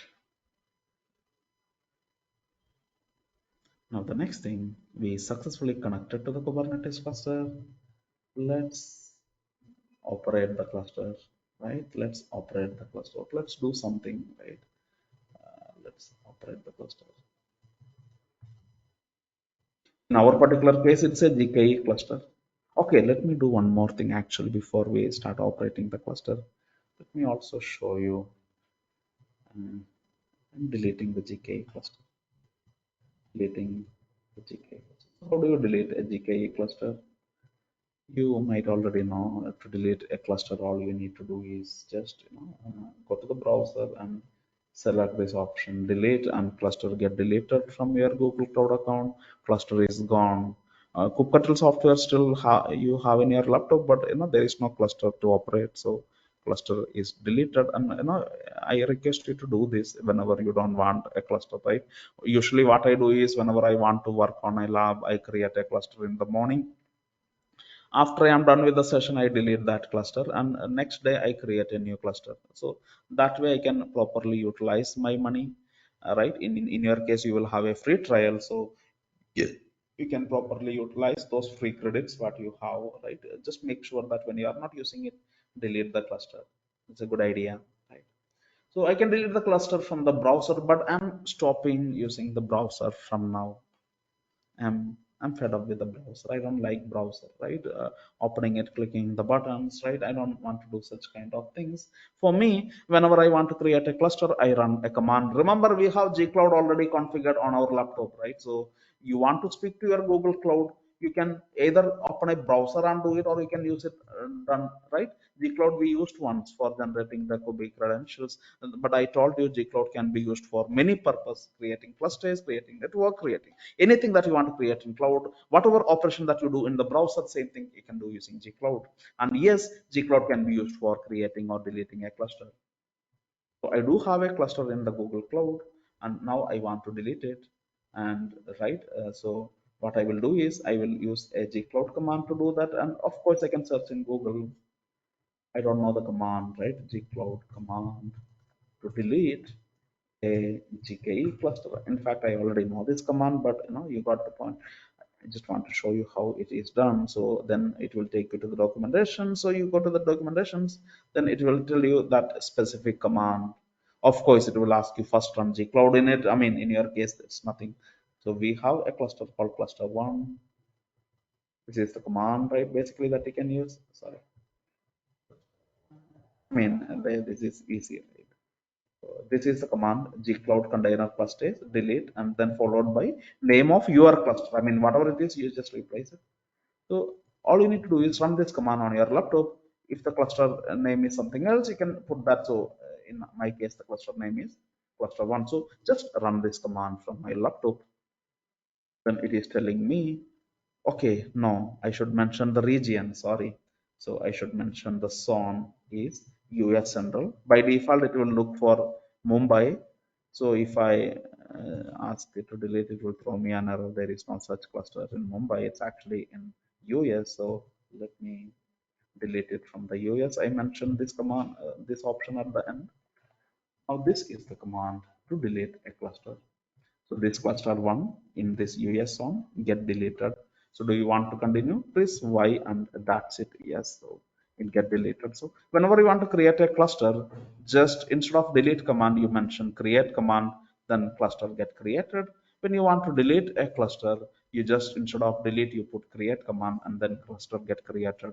So in my case, do you know what I am doing in my laptop? I have set some scheduled job uh, cluster whatever I am creating. I always create the cluster with the name cluster one, and then I'm running some job in my laptop which will run at 9:15 every day. Morning 9:15 command will run, then a cluster get deleted automatically. Right, every day I'm deleting the cluster, and next day during the session I create a new cluster and I work on that cluster. I mean, it's a good idea, just right. I mean, you don't have to automate or set a cron or anything, but what I'm saying is whenever you are not using the cluster, just delete it, and you don't have to use your browser. Just a single command, delete cluster will do. That's it.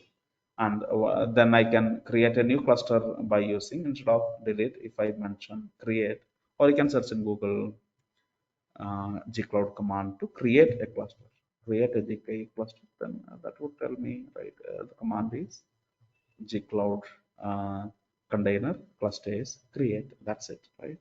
Create, and then I can mention the name of the cluster that you want to create. So instead of delete, you mention the name of the cluster that you want to create.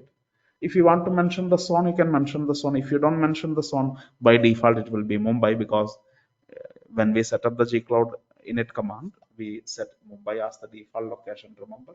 So if you don't mention the zone, from now it would consider Mumbai to be the zone, and it would create the cluster in Mumbai. But if you want to create the cluster in a different place, you can always pick up the zone where you want to create it. So you have all these flexibility, and it's pretty simple. A single command will do creations and stuff, right? That's the point. So deleting the cluster is pretty easy, and I'm using a command line. Yes, in browser I can click the delete button. That's also convenient, but using I'm doing it using gcloud CLI. Now let's see how to create a cluster using gcloud CLI.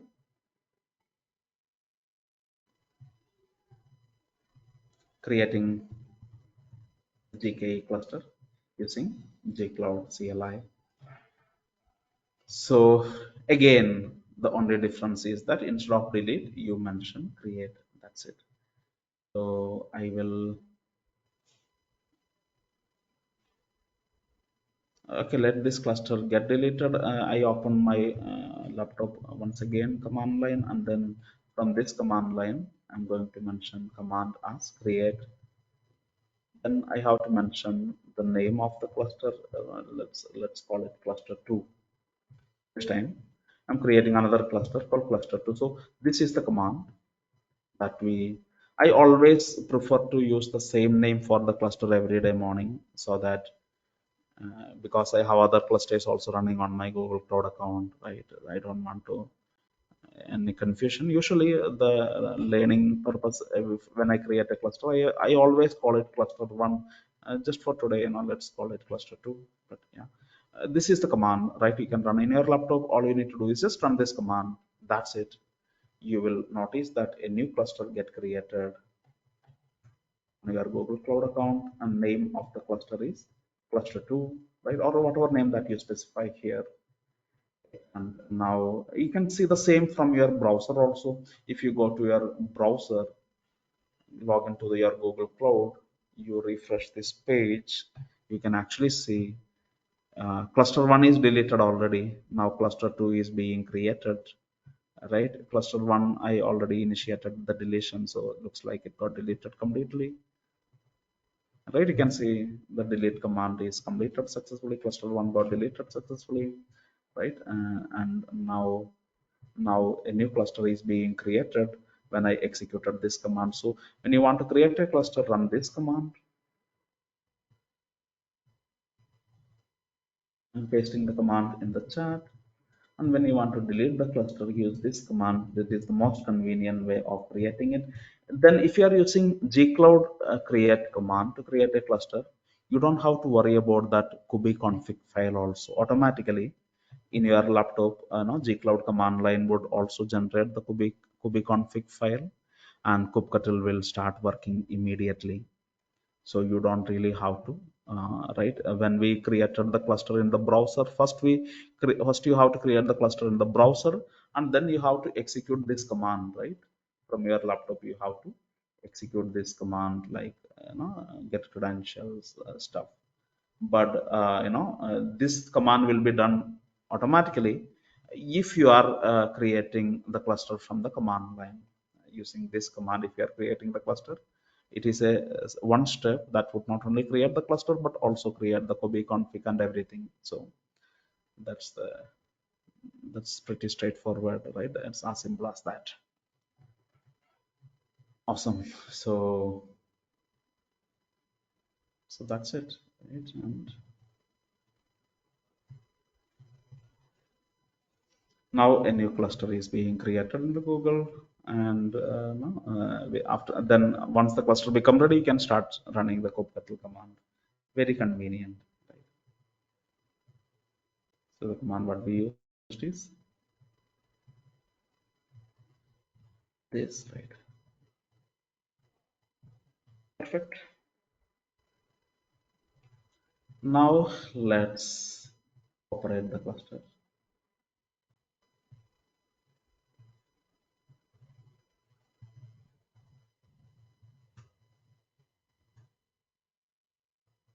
In our case, it's a GKE cluster, Google Kubernetes Engine cluster.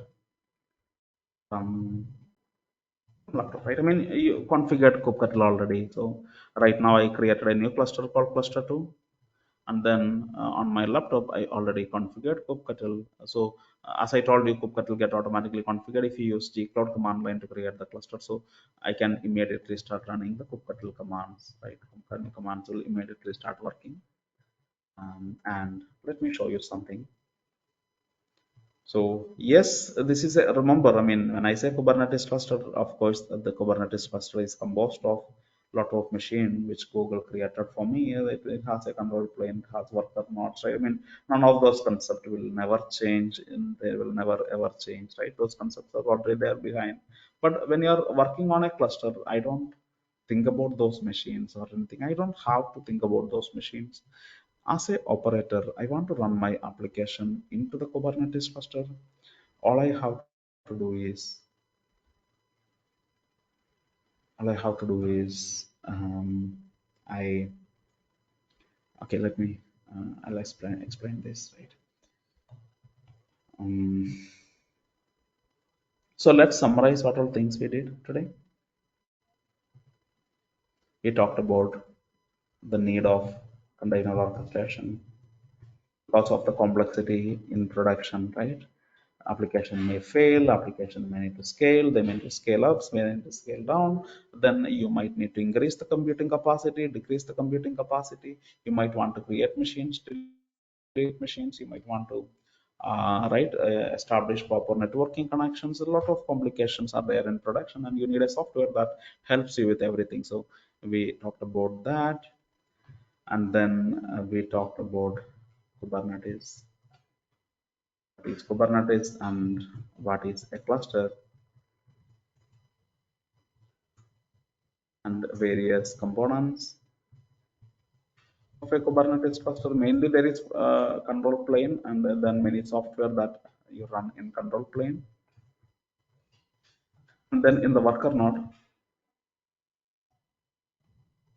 there are some software components that you run. So together they form, and we talked about what are they, right? I mean, control plane has API server, then there's a HT database that store the state. HT database, and there is scheduler, there is controller manager, there is cloud controller manager, and many other software that we may install to extend the capabilities of Kubernetes. And then when it comes to the worker node, there is bare minimum is what I'm talking about. There is a container runtime, right? Which is container D, not Docker. Then there must be a Kubi proxy networking software, and there is a kubelet, right? These are three bare minimum software that every worker machines must have. We talked about their roles and responsibilities, and then we talked about um, what else do we talk about? We talked about each and every component and their architecture. We also talked about where to create a cluster.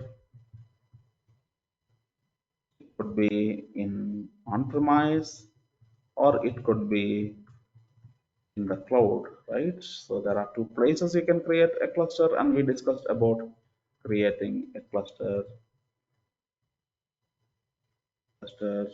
in Google Cloud. And in order to create a cluster in the Google Cloud, what you have to do is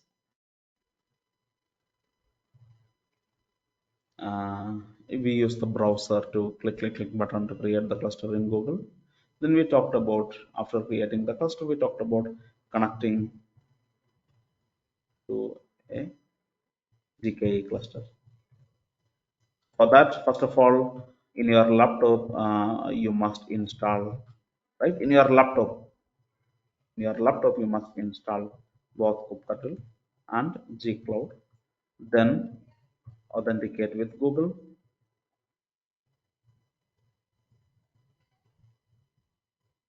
by using by using which command will be used for that, gcloud init command. Once gcloud init command is successfully configured, it's a one-time command. Gcloud is a multi-purpose tool, it can do many things. One thing that what we did is we generated the kubeconfig, right? Kubeconfig is required by kubectl when it want to speak to the cluster without proper other authentication. So you should create a for the GKE cluster. So you created the credential for the GKE cluster and store that in your laptop so that kubectl command can use that. So we used some gcloud command here, gcloud generate credentials and get credentials command for the cluster. Then what else did we do? And that's it. Now kubectl is now ready. Those are the things we did.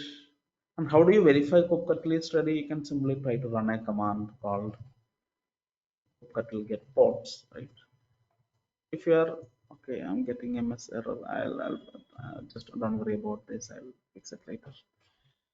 So kubectl is now ready after we completed all these steps. Now the next thing is we talked about how to delete a Kubernetes cluster.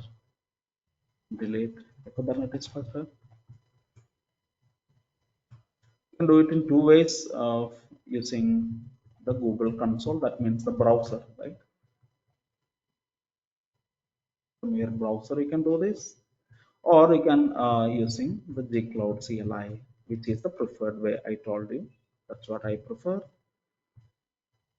So you have seen how to delete a Kubernetes cluster and then create a GKE cluster from gcloud CLI. So last time we created the cluster, we used Google Cloud.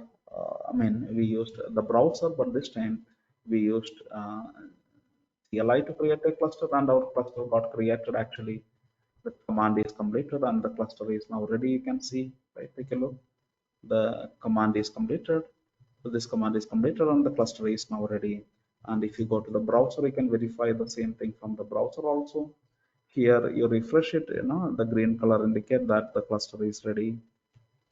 Perfect. So now I'm going to deploy my application to the cluster. So what you can do is, I will continue to record this session, um, right? Let's see. This conference will now be recorded. Okay, guys. So next thing what we want to do is we want to we want to work on this cluster that we created, right? So what I want to do is technically what I want to do is I want to run my applications inside this cluster. That's what I want to do. So let me do that. So I have three applications. I have a total of three applications that I want to run inside this Kubernetes cluster. One is the front-end application, other one is the Java application, and other one is the Python application. And what did we do so far? So far we have created all the container images already, right? We already have all the container image that we created and we stored them in the registry, right? The front end Java and Python 3 application. We have the container images in the registry hub.docker.com. Now I want to deploy these applications into Kubernetes. And as I have already told you, in order to work on Kubernetes, you use your laptop, or it does not have to be laptop, it could be a different machine, but mostly you must be using your laptop whenever you want to operate the cluster. And what you want to do is you want to execute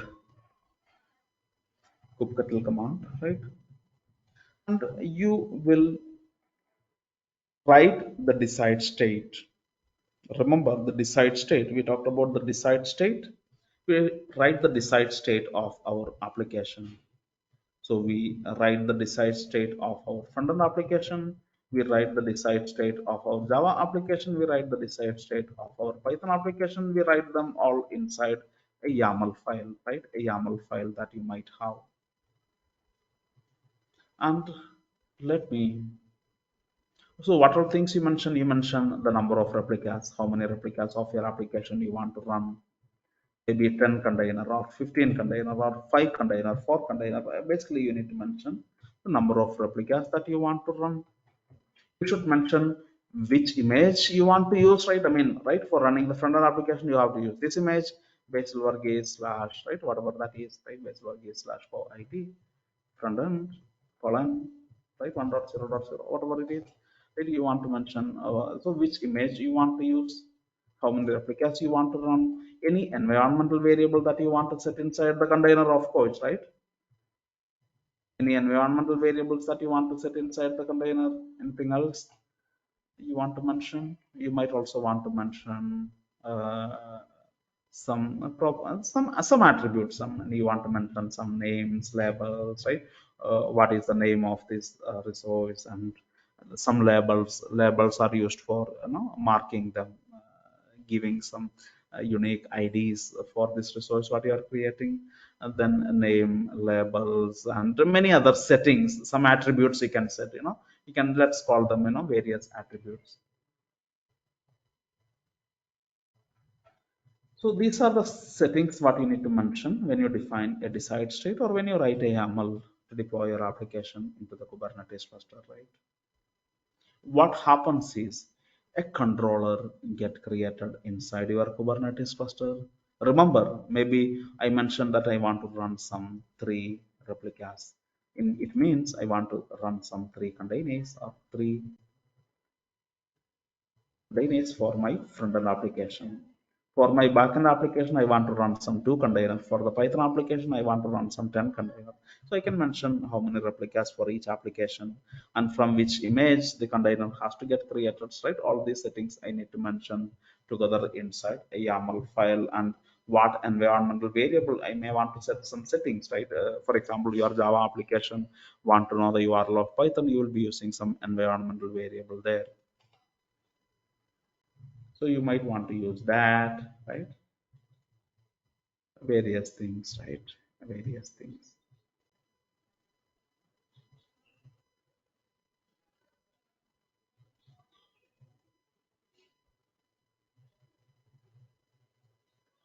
So what I'm going to do is, I already have this YAML file prepared, right? I'm just showing you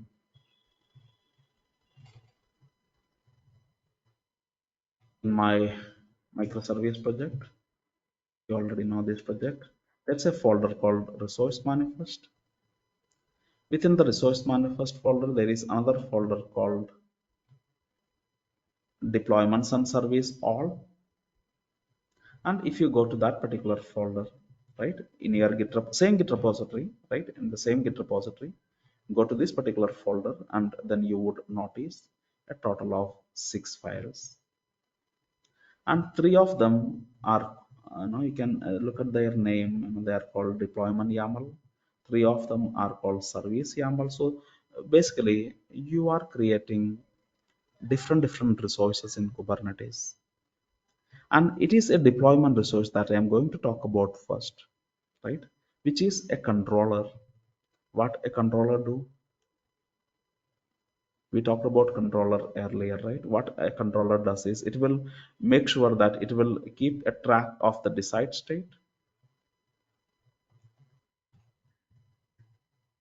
And then if the actual state become different than the decide state, the controller will bring it back to the actual state. I mean, bring it back to the decide state. So what that means is I'm running 3 front-end containers, and then for some reason one container got crashed.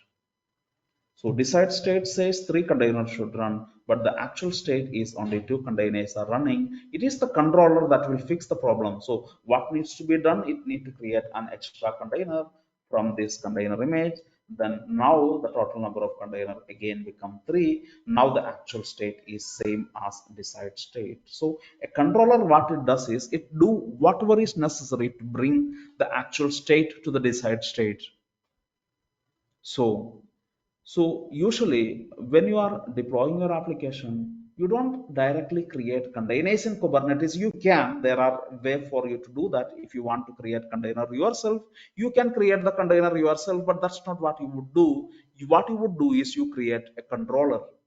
You create a controller. In this particular case, it's called a deployment controller. In Kubernetes, there is something called a deployment controller. If you create the deployment controller in Kubernetes, he will be responsible for checking the decide state. That means the YAML file, what you provided those settings in the YAML file. And then if the actual state differ from the decide state, what that means is somehow one extra container is running, the actual state says 4, decide state says 3, deployment will delete that extra container.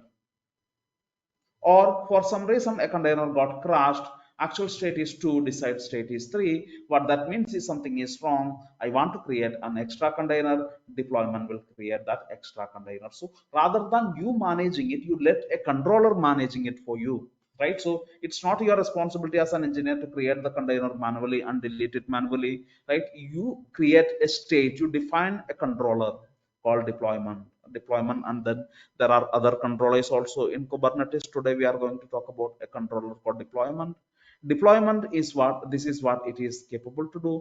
Assume you have a bunch of status applications and you want to run those applications and specify the decide state.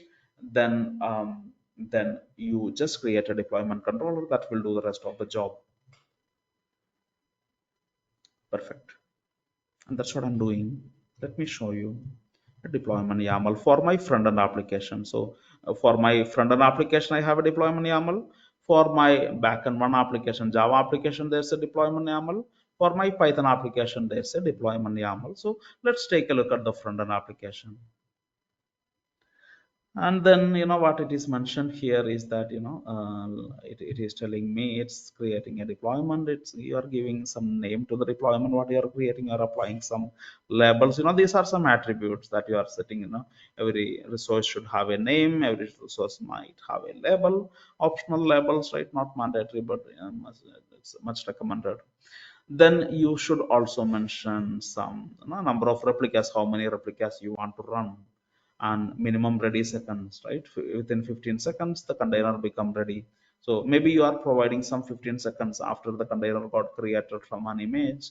The container takes up to 15 seconds to start up the application. So you can provide some time limit and stuff. And then under the template you mention your port spec. So under the template, under spec containers, you can mention various settings such as which container image you want to use. So here you can mention Basil Varghese slash my app front end, right? Whatever that image what you published. So let me correct that, right? In hub.docker.com, we already published these things, right? If you go to hub.docker.com and search for Basil Varghese slash just search for, okay, let me just log in using my credentials so that I can see those images what I published last time.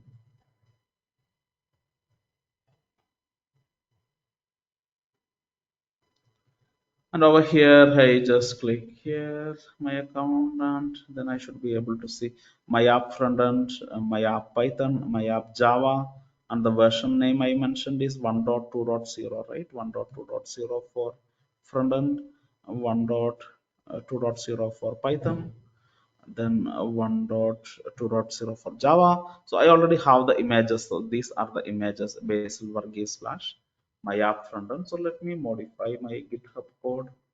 Only I have permission to do this modification in GitHub. All right. So you won't be able to.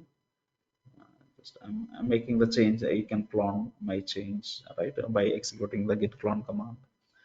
So what I'm doing is in the front end, I'm going to mention Over here, I'm going to mention the image name as Basil Varghese slash my app frontend. Uh, then 1.2.0. So this is my frontend image. I'm going to commit this change. Click on commit button, and that's it. I save this. And similarly, I want to do the same thing for my Java application. Take a look at the Java application again. Syntax, everything is same. You are mentioning the number of replicas. You are mentioning some name. You are mentioning from which image you want to create the container. You are also mentioning some environmental variable. For Java container, I want to create some environmental variable. I want to tell Java container what is the URL of Python, right? So I am setting some variables and stuff. So that's okay. So what I'm doing is I'm going to change this value here. The image what I want to use is my app java based work is slash my app java. So let me correct that. Version is 1.2.0, and I'm mentioning some environmental variable called SA API URL. Basically what I want to do here is that I want to mention the value as HTTP. This is the URL of Python for IT. Sorry, yeah, for IT backend to some name I'm giving. So this is the URL of Python, and now you will wonder, what is this URL? We'll explain later. So assume this is the URL of Python. So I'm just setting the environmental variable in the Java container pointing to the Python URL. And otherwise, I'm setting the number of replicas, I'm setting some other attributes and stuff. So I'm committing this change, and that's it. Now let me make this change for my Python application also. Go to the Python YAML file, and inside the Python YAML file, I'm going to specify the correct image name. That's what I'll do. Come here, click the edit button. I mean, edit this one. Here, I'm going to change that into the Python. So Python 1.2.0. 1.2.0, that's it. Just click the commit button, and that's it. You will finish the commit and you are done. So great. So I modified the deployment YAML file. So I'm going to create a total of 3 deployments: deployment for frontend, deployment for Java, deployment for Python. So 3 controllers I'm creating in Kubernetes. And here I mentioned, right, for each of them I wrote all that information in the YAML file. So you guys already cloned this in your laptop. You just clone it again because I made some modification. So take the latest update. So on your laptop, I'm going to create another folder called, some temporary folder I'm creating. Inside that temporary folder in my laptop, I am executing the git clone command, and I cloned this code, right?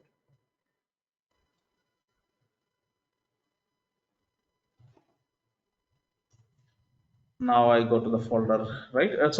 Git clone to your laptop. Just you can run the git clone to your laptop. You can use git bash. I hope everyone has git bash. Open the git bash command line and execute this git clone command, and then you will be able to clone the code into your laptop, just like you clone the code to the AWS machine. So inside, now where is it? In the resource manifest folder. So let me go to the resource manifest folder. In the resource manifest folder, there is another folder called deployment and services all.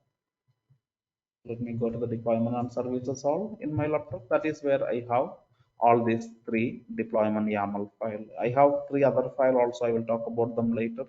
But for now, I want to do this for, right.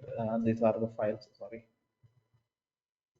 these are the files that I have. These 3 files I want to deploy. And how do you deploy an application to Kubernetes from your laptop? Use kubectl. The command is kubectl apply -f. You can mention the deployment file name. So this is the file name for the front-end application. The command is kubectl apply, minus f, then the file name for the front end deployment. Actually, I'm getting an error. And if you got this error, what you have to do is, it is telling me that some plugin is not found, right? A plugin is missing. So I have to install a plugin. So you can search in Google, this plugin need to be installed on your laptop. So first time you run the kubectl, and if you are getting this error, it means that some plugin needs to be installed for G Cloud. You can search in Google how to fix this problem. Basil, already 9:30 still going on plus. No, you can disconnect. I am recording it actually. Oh, you are recording. Okay. Yeah, you can disconnect. I want to share the recording with you. So what you need to do is just install this plugin. Search in Google how to install it on Mac or Windows. I mean, right, wherever it is, it will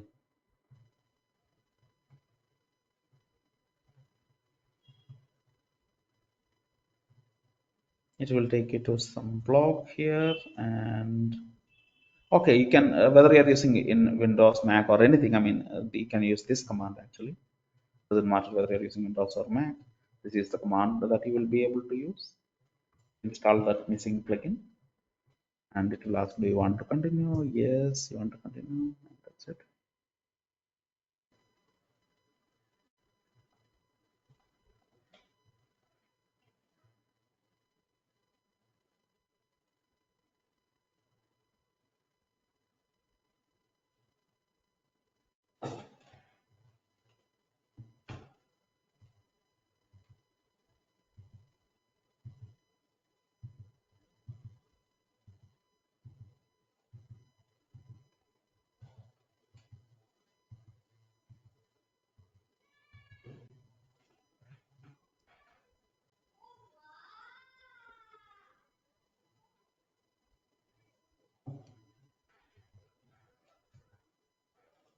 Okay, guys, so it is done, and the plugin is installed. So if you got this error first time when you run the kubectl, this is what you have to do to fix it. This command you can execute. And I got this command from this Google blog. I searched in Google, and then it took me to this blog. Whether you're using Windows or Mac, it's the same command. This is the command you can use to install the plugin. So all good. Let me try to run the kubectl apply command this time. Hope this time everything should go smooth. Perfect. Perfect. So I have successfully deployed my front-end application to the Kubernetes cluster, right? That's what kubectl apply command will do.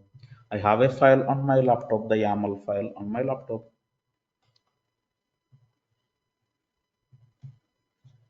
And then using kubectl apply command from my laptop, I applied this created a deployment on the Kubernetes cluster, which would result in a number of containers of the front end getting created automatically. So how many I mentioned in the YAML file, in the deployment.yaml file for the front end, I mentioned two replicas to be created. You will notice two replicas got created, right? This entire state get applied to the Kubernetes cluster. Remember, Kubernetes cluster is not sitting in my laptop, it's sitting in Mumbai on the Google data centers or wherever it is, right? So I deployed the application, my front end application, to that Kubernetes cluster, which is sitting in Mumbai. That's what this command did. I am operating from my laptop, right? Perfect. And if you want to see the number of container that got created, you can use this command kubectl get ports. In Kubernetes, it's called pods, not containers, and I will explain what is pod and what is container later. But let's go ahead and run this command kubectl get pods. You can see two pods are running, two containers are running. That's what it means. But pods or containers are not exactly same. Two pods running means two container running. That is true. You can for now assume pods and containers are same, but they are not exactly same, which I will explain right later. For now, yeah, that's the point. And you can also check the deployment what you created by using this command kubectl get deployments on your laptop, right? You can run this command on your laptop, then kubectl will talk to the Kubernetes cluster in the Google cloud, and then it will check the deployment what is currently present, and then this is the deployment which I just created. So perfect, that's the thing. Now let me create the deployment for Java application and also for the front-end application. This is my Java application.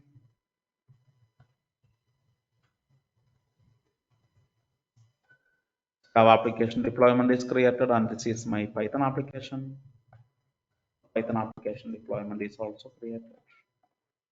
So all applications are now deployed. You can run the command kubectl get ports.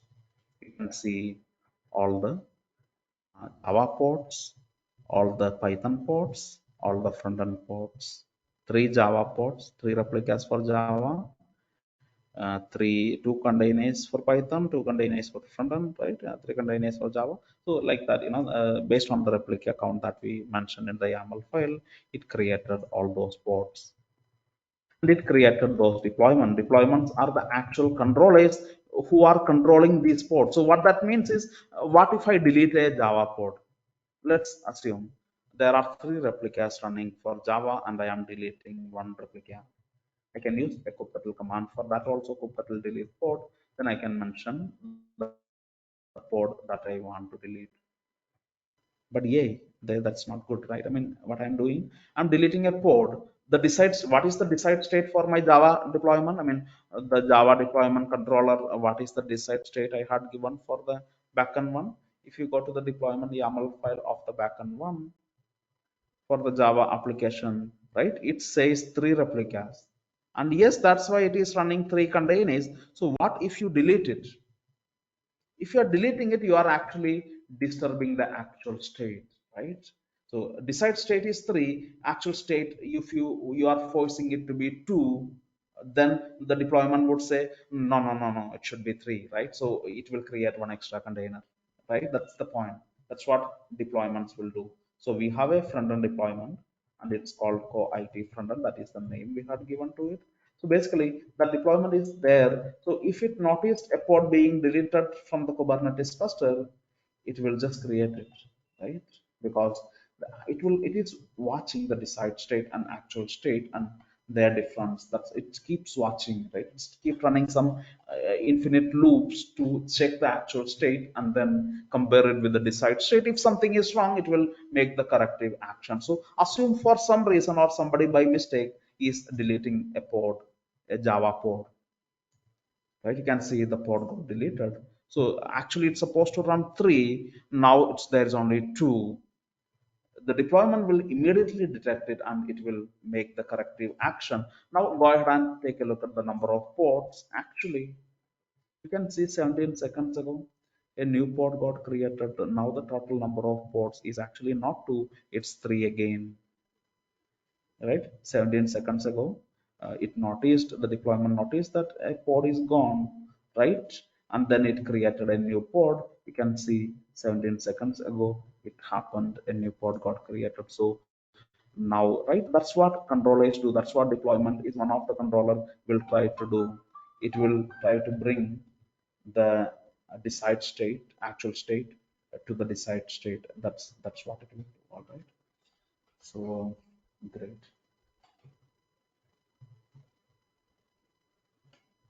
This conference will now be recorded.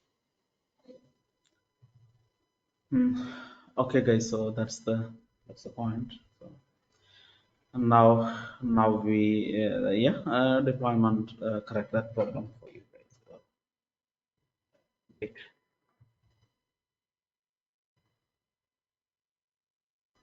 So now we have created the deployment, right? I mean, this is how we operate the decide state and actual state that we talked about, and we created the deployment for all the applications, right?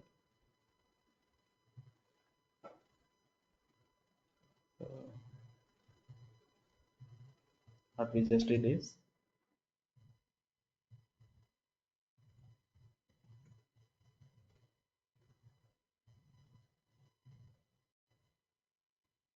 now the next thing is the second part of this.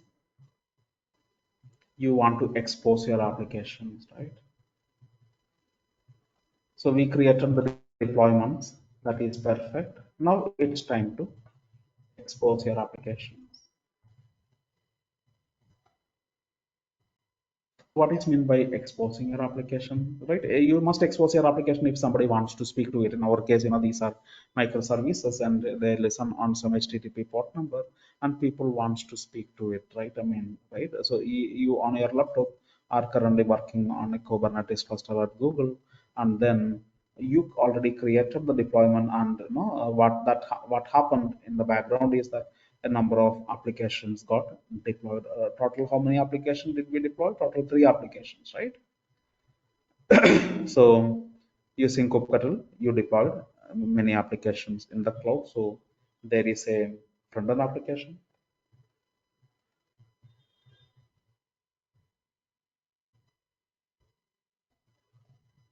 then there is a Java application,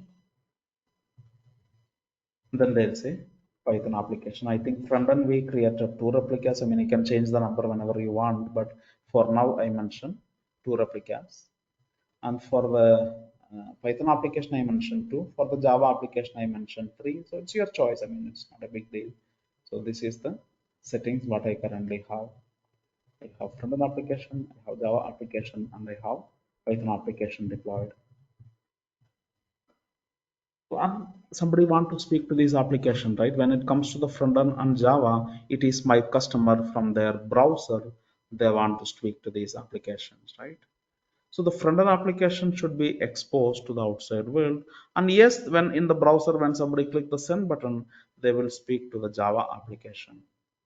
So actually, in my case, this application I want to expose to the outside world, and then Java application internally want to speak to the Python application. So what that means is, I want to expose the Python application, but not to the outside world, but internally, so that Java can speak to it. So what Kubernetes has a solution for that. You can create a service. That's what you will do. You will create a service. Service I draw in this shape, kind of a rectangular shape, right? So triangle shape. So this is a service that you create for your application. You create a service for the front end, create a service for the back end, create a service for the Python, and you can mention right, front end listens on port number 80, and the service can also listen on port number 80. Then the people from outside world can speak to this service on port number 80. Then the service will send the request to any one of the container in the background. You may have more than one container, then 10,000 people are browsing my website. 5,000 people will be sent to this container, remaining 5,000 would be sent to this container. So like that, you can actually, service will also ensure some kind of a load balancing among the backend containers. Then here I want to create a service. I can mention the service will talk to the container on port number 8080. That is where my Java application listen on port number 8080. And internally, people, when they click on the send button on their browser, they can speak to this service on port number 80 or something. Right? Assume port number 80 you can use. Why not? Right? It can be 8080 also. It's your choice. Then for Python also, I want to create a service. I want to mention internally, right? The service can speak to the Python container on port number 5000, and then Java can speak to Python by speaking to, let's say, port number 80. And you define a name for these services. For this service, you would call it OIT. And then for this service, you would call it maybe OIT backend one. Your choice what you want to call it, right? When you define a service in the YAML file, you can mention the name of the service, right? That's what I'm saying here. You can here also you can mention something called cooperating backend tools. Your choice, right? Absolutely fine. And the good thing is that every service get an IP address, and Java want to speak to Python, it can speak to that IP address of the service. But the good thing is that you don't have to worry about the service. The name, whatever you provided to the service, would become a DNS name. in Kubernetes. Every time you create a Kubernetes cluster, the Kubernetes will map that service name to the correct IP address of the service. What that means is anybody who want to speak to Python, they can speak to this name. Don't need to remember the IP. So you may have noticed in the Java container, I set some environmental variable. If you have noticed in the Java, this is the Java container. In the Java container, I set an environmental variable as a logic API URL pointer, not to an IP but to a name. Basically, when you create a service and give that service a name, that name would become a valid DNS. So you no need to remember the IP. Java want to speak to Python, you can configure Java to speak to this name. This is the HTTP URL of Python. No need to remember the IP address of Python. That sounds cool, right? Great. But again, some service you want to expose to the outside world from a browser. This is the customer browser that want to speak to the front end, that want to speak to the Java application.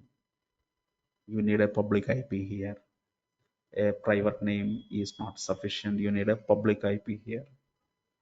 So yes, Kubernetes can actually ask your Google Cloud to create a load balancer in that case. A load balancer at Google Cloud. Kubernetes cluster is capable to internally create a load balancer, and then so all you need to do is when you define the service, you define the service type of the service. If you define it, if you don't define it, it will be assumed as a local service. It won't get exposed to the outside world. But if you want a service to get exposed to the outside world, you can define that service as a load balancer type, right? In my case, yes, I have applications that I want to expose, right? So I'm going to define them as load balancers, right? For both front end and Java. For Python, I don't want to expose to outside, so I would keep it internal. That's what I'm doing, right? I'm going to expose these applications and stuff. So let us see.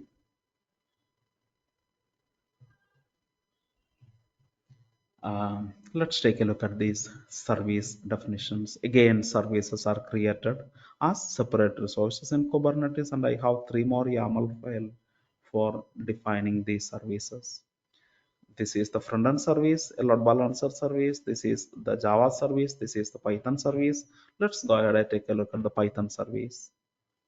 So it is a simple settings. Actually, you mention the service port number, then which port, the container port number. You mention some selector parameter. That is how the service know which container it will connect to, right? Then you can also mention the name for the service or IT backend to. Remember, this name is special. This name can be used as a DNS name later on, right? You create the Python service, then Java application can use this as the Python URL. So name are special for services. Then you mention the port settings, and I'm not defining it as a load balancer or anything because it is a internal service. Similarly, take a look at the front-end service. Name of the service is called IT front-end LB, and type I mentioned load balancer. Port number of the service, port number of the backend containers, and then some selector parameter here. And then similarly for the Java application also, I'm doing similar thing, right? I'm defining the name, then type equal to load balancer. I need a public IP, then the service port, then the container port, right? All the settings you mentioned. Perfect, well and great. So I have three services. Right now, these are nothing but some files sitting on my laptop, right? I already copied this from the GitHub to my laptop. So in my laptop, I have, right? This is my laptop. In my laptop, I have kubectl configured. And then I have the decide state of all those services, right? I mean, what are those things?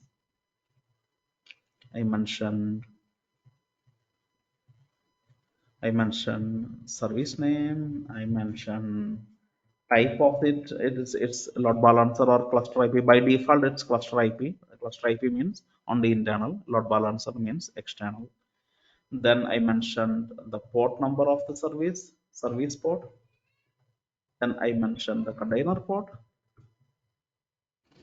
Then I mentioned some selectors so that service know which pod it want to speak to, which container it want to speak to. So that's it. I'm going to create the services, three services I'm going to create by executing the kubectl apply command from my laptop. Okay. So I am on my laptop. I have three service YAML file. I'm going to create them one by one. Kubectl apply -f. I am creating the Python service. Then I am creating the Java service. Then I am creating the front-end service. I created three services. Now I run the command kubectl get services. This is the command you can run to see the list of services that you have created. You can see three services got created. This is some default service that I didn't create. It was there already. Apart from that, I created three services: front-end service, backend to service, and then Java application service. And for Java and front-end, I defined it as a load balancer. The other one I defined anything, so by default it is cluster IP. That means it will get one internal IP. And all services has an internal IP. But if you define a service as a load balancer, the Java and front end, they will also get a public IP, but it is telling me the public IP is pending. It will take some time, right, after you create it. Right now, your Kubernetes cluster is working with the Google Cloud to get a public IP, which won't take much time, only a few seconds. I think by now it's already ready. You run the command kubectl get service command one more time, you would get the public IP address of the load balancer. So internally, what Kubernetes did is for the services you define as load balancer, what Kubernetes did is Kubernetes talked to the Google Cloud, created a load balancer at Google, and then they have a public load balancer. This is the public IP address of those load balancers. People all over the world can connect, right? Configure these things, use this IP address for communication. Browse this IP, it's a public IP, anyone in the world can browse. This is a Java application, that's why I'm getting the error. It's expected. This is my front-end application. Let me try to browse the front-end application. I get a web page.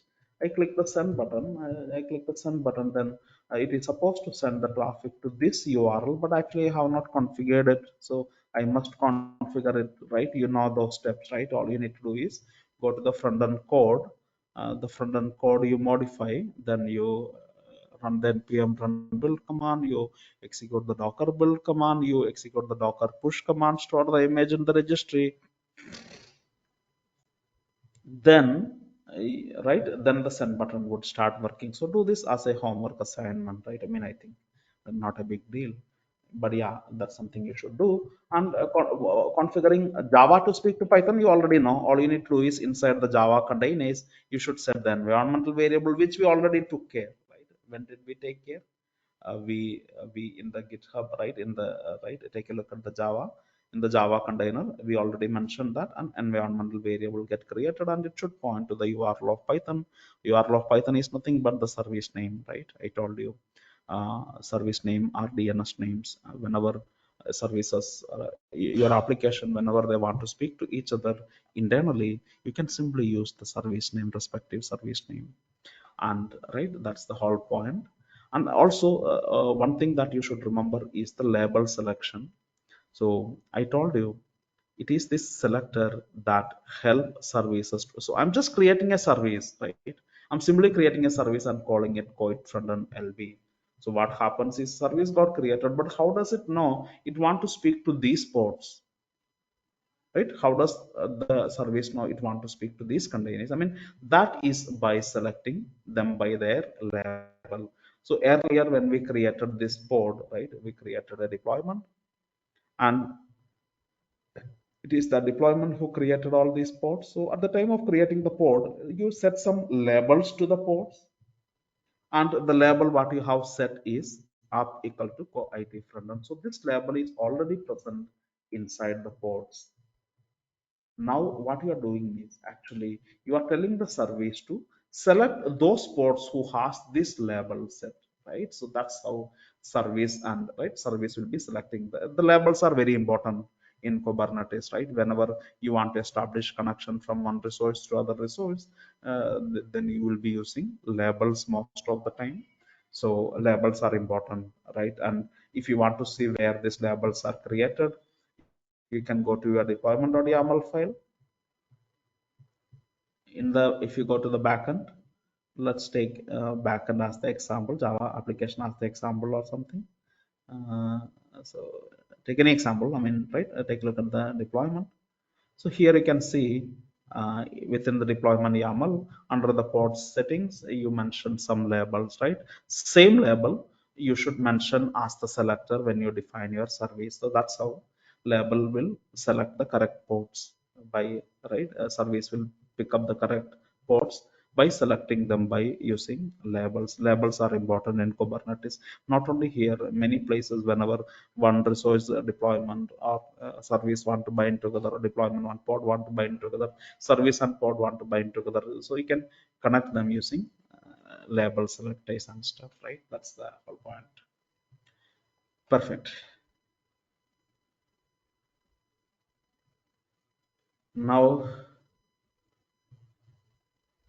you are good with this part. So just to practice this, I mean, practice this yourself. And one more thing, what you can do is, if you want to run a Kubernetes cluster locally, so what is meant by locally? I mean in your laptop itself. Right now, we created the Kubernetes cluster at Google, right? And then we are operating the cluster from our laptop, right? Which is perfect. That's what you should do. That's Google Cloud is a production grade Kubernetes cluster. People use those clusters in production.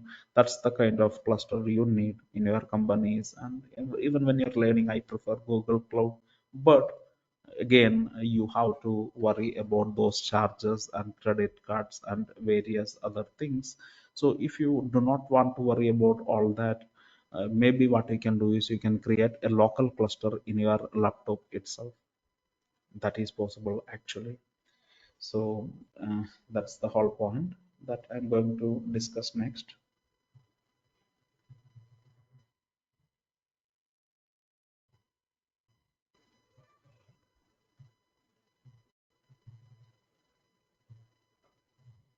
Running a local cluster in your laptop, right? Yes, that sounds awesome, right? I mean, you don't need an account in the cloud. You don't. You must have a Google cluster. You cannot do everything in a local cluster, but certain things you can do on a local cluster actually. But most things you won't be able to do. Many things you won't be able to do on a local cluster. But yeah, if you're creating a local cluster, there are many softwares and tools available to do that. What I prefer is, a combination of Docker and a software such as K3D or Kind. So we are going to use K3D this today, and I will tell you what is Docker and what is K3D. You already know what is Docker. I mean, we have learned Docker. Docker can create containers, and yes, in your laptop you can create containers.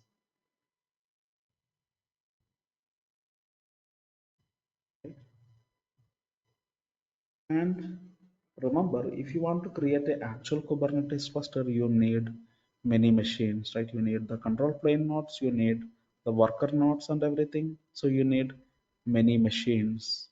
If you want to run a real Kubernetes cluster in your laptop, you don't have many machines, you have only laptop, right? And maybe you have Docker also installed in your laptop. Your laptop can create containers, your laptop cannot create machines, right? That's the point. What if these Docker containers can act like real machines, right?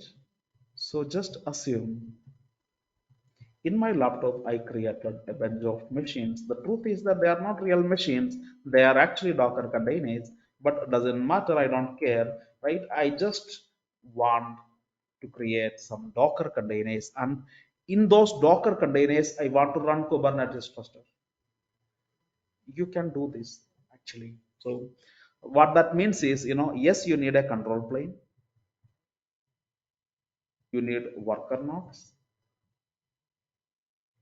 maybe one control plane and multiple worker nodes, right? I mean, you want to do that, but actually for that you need machines, but I don't have machines, but I have laptop. In my laptop I have Docker installed, so I'm creating Docker containers to act like a real machines, and inside those machines I run Kubernetes. Yeah, container inside container concept is what I am talking about. And inside the Kubernetes, I would run my containers. So actually, yeah, these containers, my front end application, my backend application, all those applications that I run in Kubernetes, yes, they are running inside these worker nodes. They are not real worker nodes, they are Docker containers. So inside a Docker container, I run my containers inside container. That is okay. Yes, you can run containers inside containers. It's possible. Containers can run any software, container can run another container, not a big deal. So K3D is a software that can implement this kind of clusters. Without using a real machine, K3D uses Docker containers underneath. And inside those Docker containers, on top of those Docker containers, it set up the Kubernetes cluster, and then now from your laptop itself, you can administer that Kubernetes cluster just like you manage a real Kubernetes cluster. That sounds so cool, right? And for that, what you need to do is in your laptop, you need to do a bunch of things. The first thing is you want to install Docker Desktop.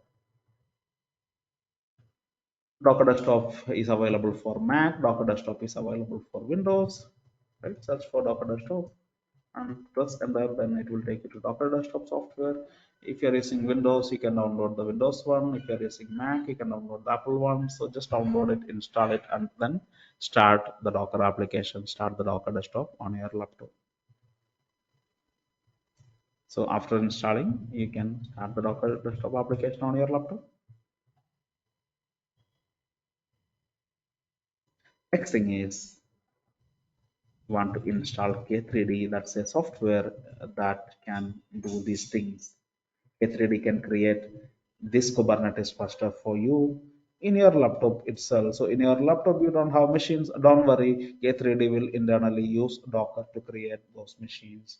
In fact, they are not machines; they are containers. So K3D create Docker containers first, and inside those Docker containers, it runs the Kubernetes software, and then it will also configure the kube config and everything. So using kubectl you can work on this cluster just like you work on a real Google cluster. So after installing K3D, you can create a cluster. That's it. Now whatever command that we did using kubectl on the Google cluster, you can do the same thing on your laptop also. So in my case, I already installed Docker Desktop. I already installed K3D in my laptop, and now I want to create a cluster. So I will tell you how to install. I mean, this is Docker is just download and next. That will do Docker.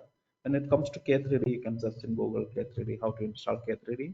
You can install it on Mac. You can install it on Windows. It's a single binary. You can download and put that in the path variable, right? So you can, if you're using Windows Chocolatey, I strongly suggest you to install Chocolatey. That's a package manager for Windows.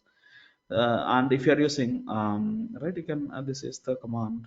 Whether you're using,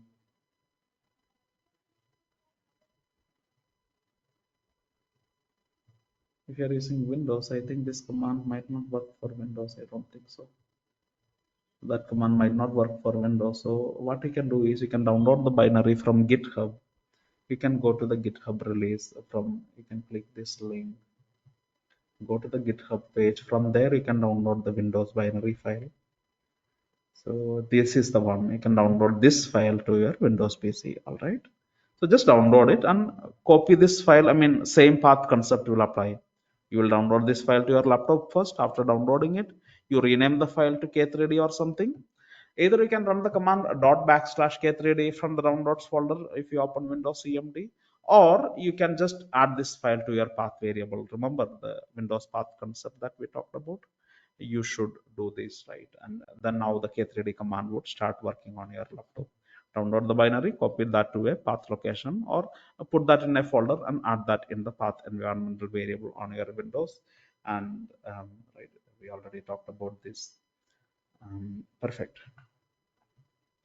And now, once you downloaded K3D and copied that K3D into your Windows path variable, now you can create a cluster using K3D.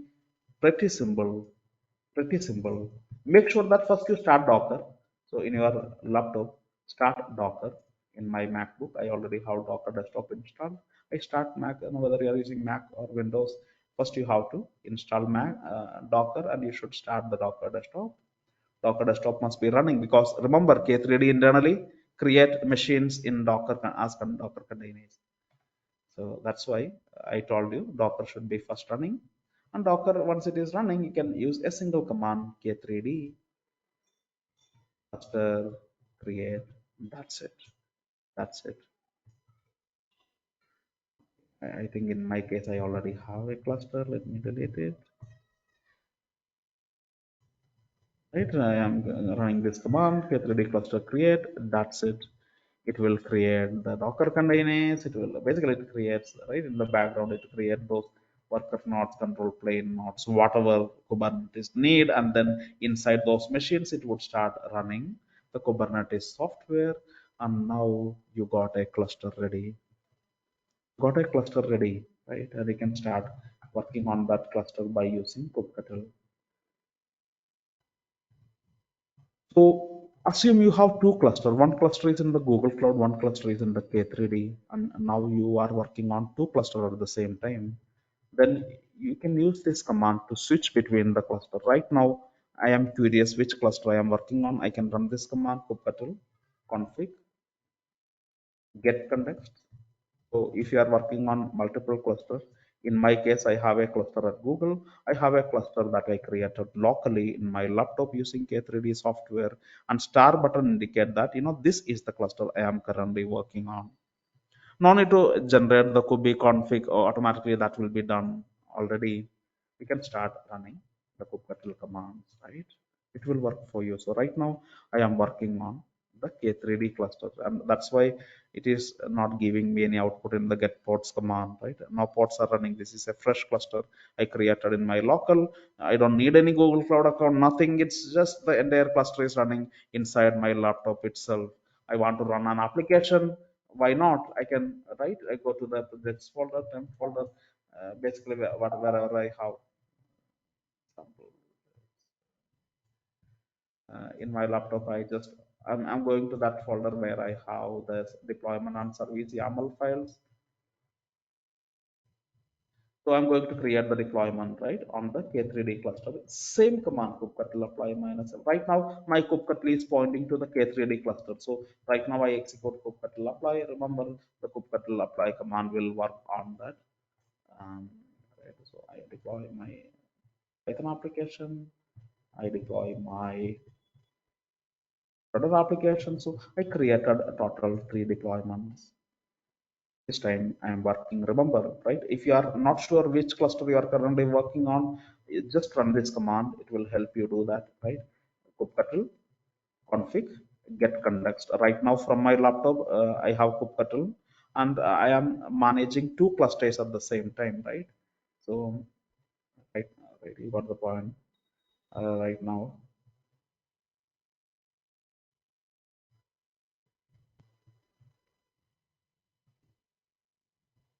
managing multiple clusters. So right now I have two clusters, right? And I have my laptop, and one cluster is running in Google Cloud, the other cluster is running in my laptop, right?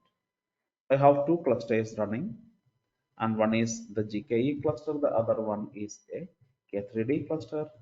And no, this cluster is running in Mumbai in Google. This cluster is in my laptop. Actually, I'm running it using Docker containers, but using the same kubectl, I want to operate both of them. So you just make sure that you are working on the right cluster. And if you want to know what is the current cluster that you are working, you can work only one cluster at a time. So you want to know which is the current cluster that you are working on, this command will show you. Currently, the star button indicate that I am working on this cluster. If I want to switch to the other cluster, I can use some command to switch that. I will show you that later. But right now, this is the cluster I am working on. So when I executed the kubectl apply command, the deployments got created in this cluster. So total of 7 containers got created, right? For two front-end container, two Python container, 3 Java container, total 7 container is created, right? That's what happened just now. You can run the command kubectl get deployments. You can see those deployments that you created. You can run the command kubectl get ports. You can see the ports that are running. Perfect. So inside my Kubernetes cluster, I am running 7 ports. Remember, these are containers running inside container. The worker nodes are container themselves. These are Docker container on my laptop. K3D internally created the Docker container on my laptop.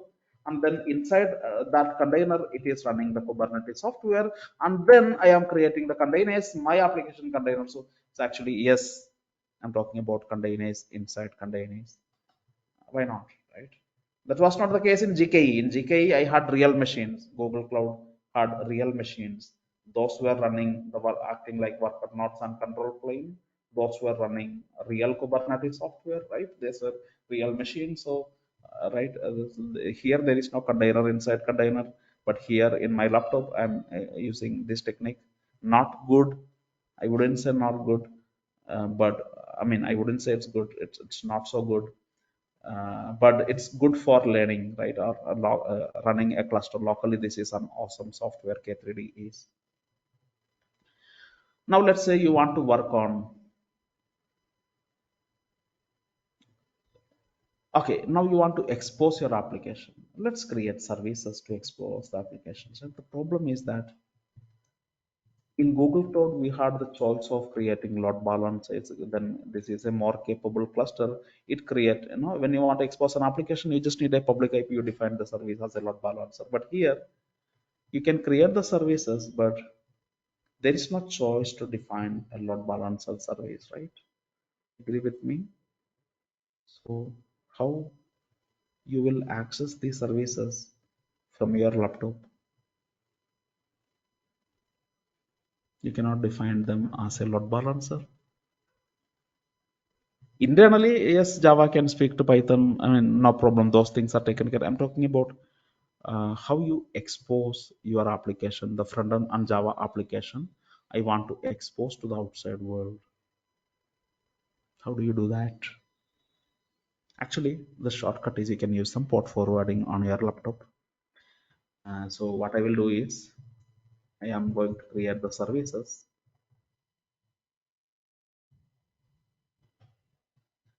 Three services. I'm servicing the Java service, creating the Python service, creating the front service. So I created 3 services. Now, all services, even though I define the services as load balancer, they won't get any public IP. It will show pending and it will keep showing pending because, right? Remember, this is my laptop. They were Kubernetes cluster, so I won't get any public IP. What I can do though is there is a command kubectl provides some port forwarding option. Kubectl port forward, and then I can mention something like this. I want to port forward this service called frontend service slash name of the service. And in my laptop, I want to use the port number 8080, and on the Kubernetes cluster service, it listen on the port number 80. So I'm just telling that this service port 80, which is currently inside this Kubernetes cluster, right? I mean, this is the front-end service, and behind the front-end service, I know my front-end containers are running. The problem is that I want to access this service directly from my laptop, and I am executing a kubectl port forward command to achieve this. And I'm telling the port forward command that this service running in the Kubernetes cluster, this is the service slash name of the service, I want to port forward to my laptop. The service port number you have to mention as 80. The last one is the service port number. The first one is your laptop port number. So I mentioned in my laptop on port number 8080, I want to port forward this service in the Kubernetes. So run this command. Now you can access the service using this URL. You can browse this URL on your laptop. You can see the service, right? The service type preview you can see. So yes, you cannot create a load balancer, but you can do a port forwarding to access the application from your laptop directly. No problem. So yes, K3D cluster will work for you in many cases, and many feature it might not have. For example, you cannot define a service as a load balancer. You cannot create a load balancer, get a public IP in your laptop. There is no public IP. It's technically not possible, but you can still create, deploy a service and port forward that service to your laptop, and then you can access that service. Even though the service is in Kubernetes, you can still connect to it from your laptop. It's possible. So the developers can use Kubernetes cluster in their laptop. They can create a K3D cluster and then do all these things. And so I'm deploying the application in this cluster. Now I have many applications running on this cluster. Now I want to, as a DevOps engineer, I might want to work on this cluster, as well as I might want to work on this cluster. In your company you may have multiple clusters, right? So my kubectl can either work on this cluster or this cluster, and you want to switch from one cluster to other. You can use this command. I already told you there's a command called get context that would show you all cluster you are managing from your laptop. Right now, star button indicate that I am working on this cluster. Now I want to switch to this cluster. I can use this command kubectl config use context. Then I can mention the name of the context. So sorry, use context. The command is use context, not contexts. So S at the end. That's it. Now I switched myself to Google Cloud Cluster. So now I run the kubectl command. Remember, I am working on the Google Cloud Cluster. Right? Now I run the command kubectl get services. Remember, I am looking at the services of the Google Cloud. Yes, in Google Cloud, I have services with public IP and everything, right? I mean, you did not. What the point what I'd like to make is that you can switch the cluster if you, as an engineer, as a DevOps engineer, you might want to work on more than one cluster at the same time. This is the way of doing it, right? So yeah, these are the options available to you guys, and just no, just go through this. And um, thanks very much. Bye.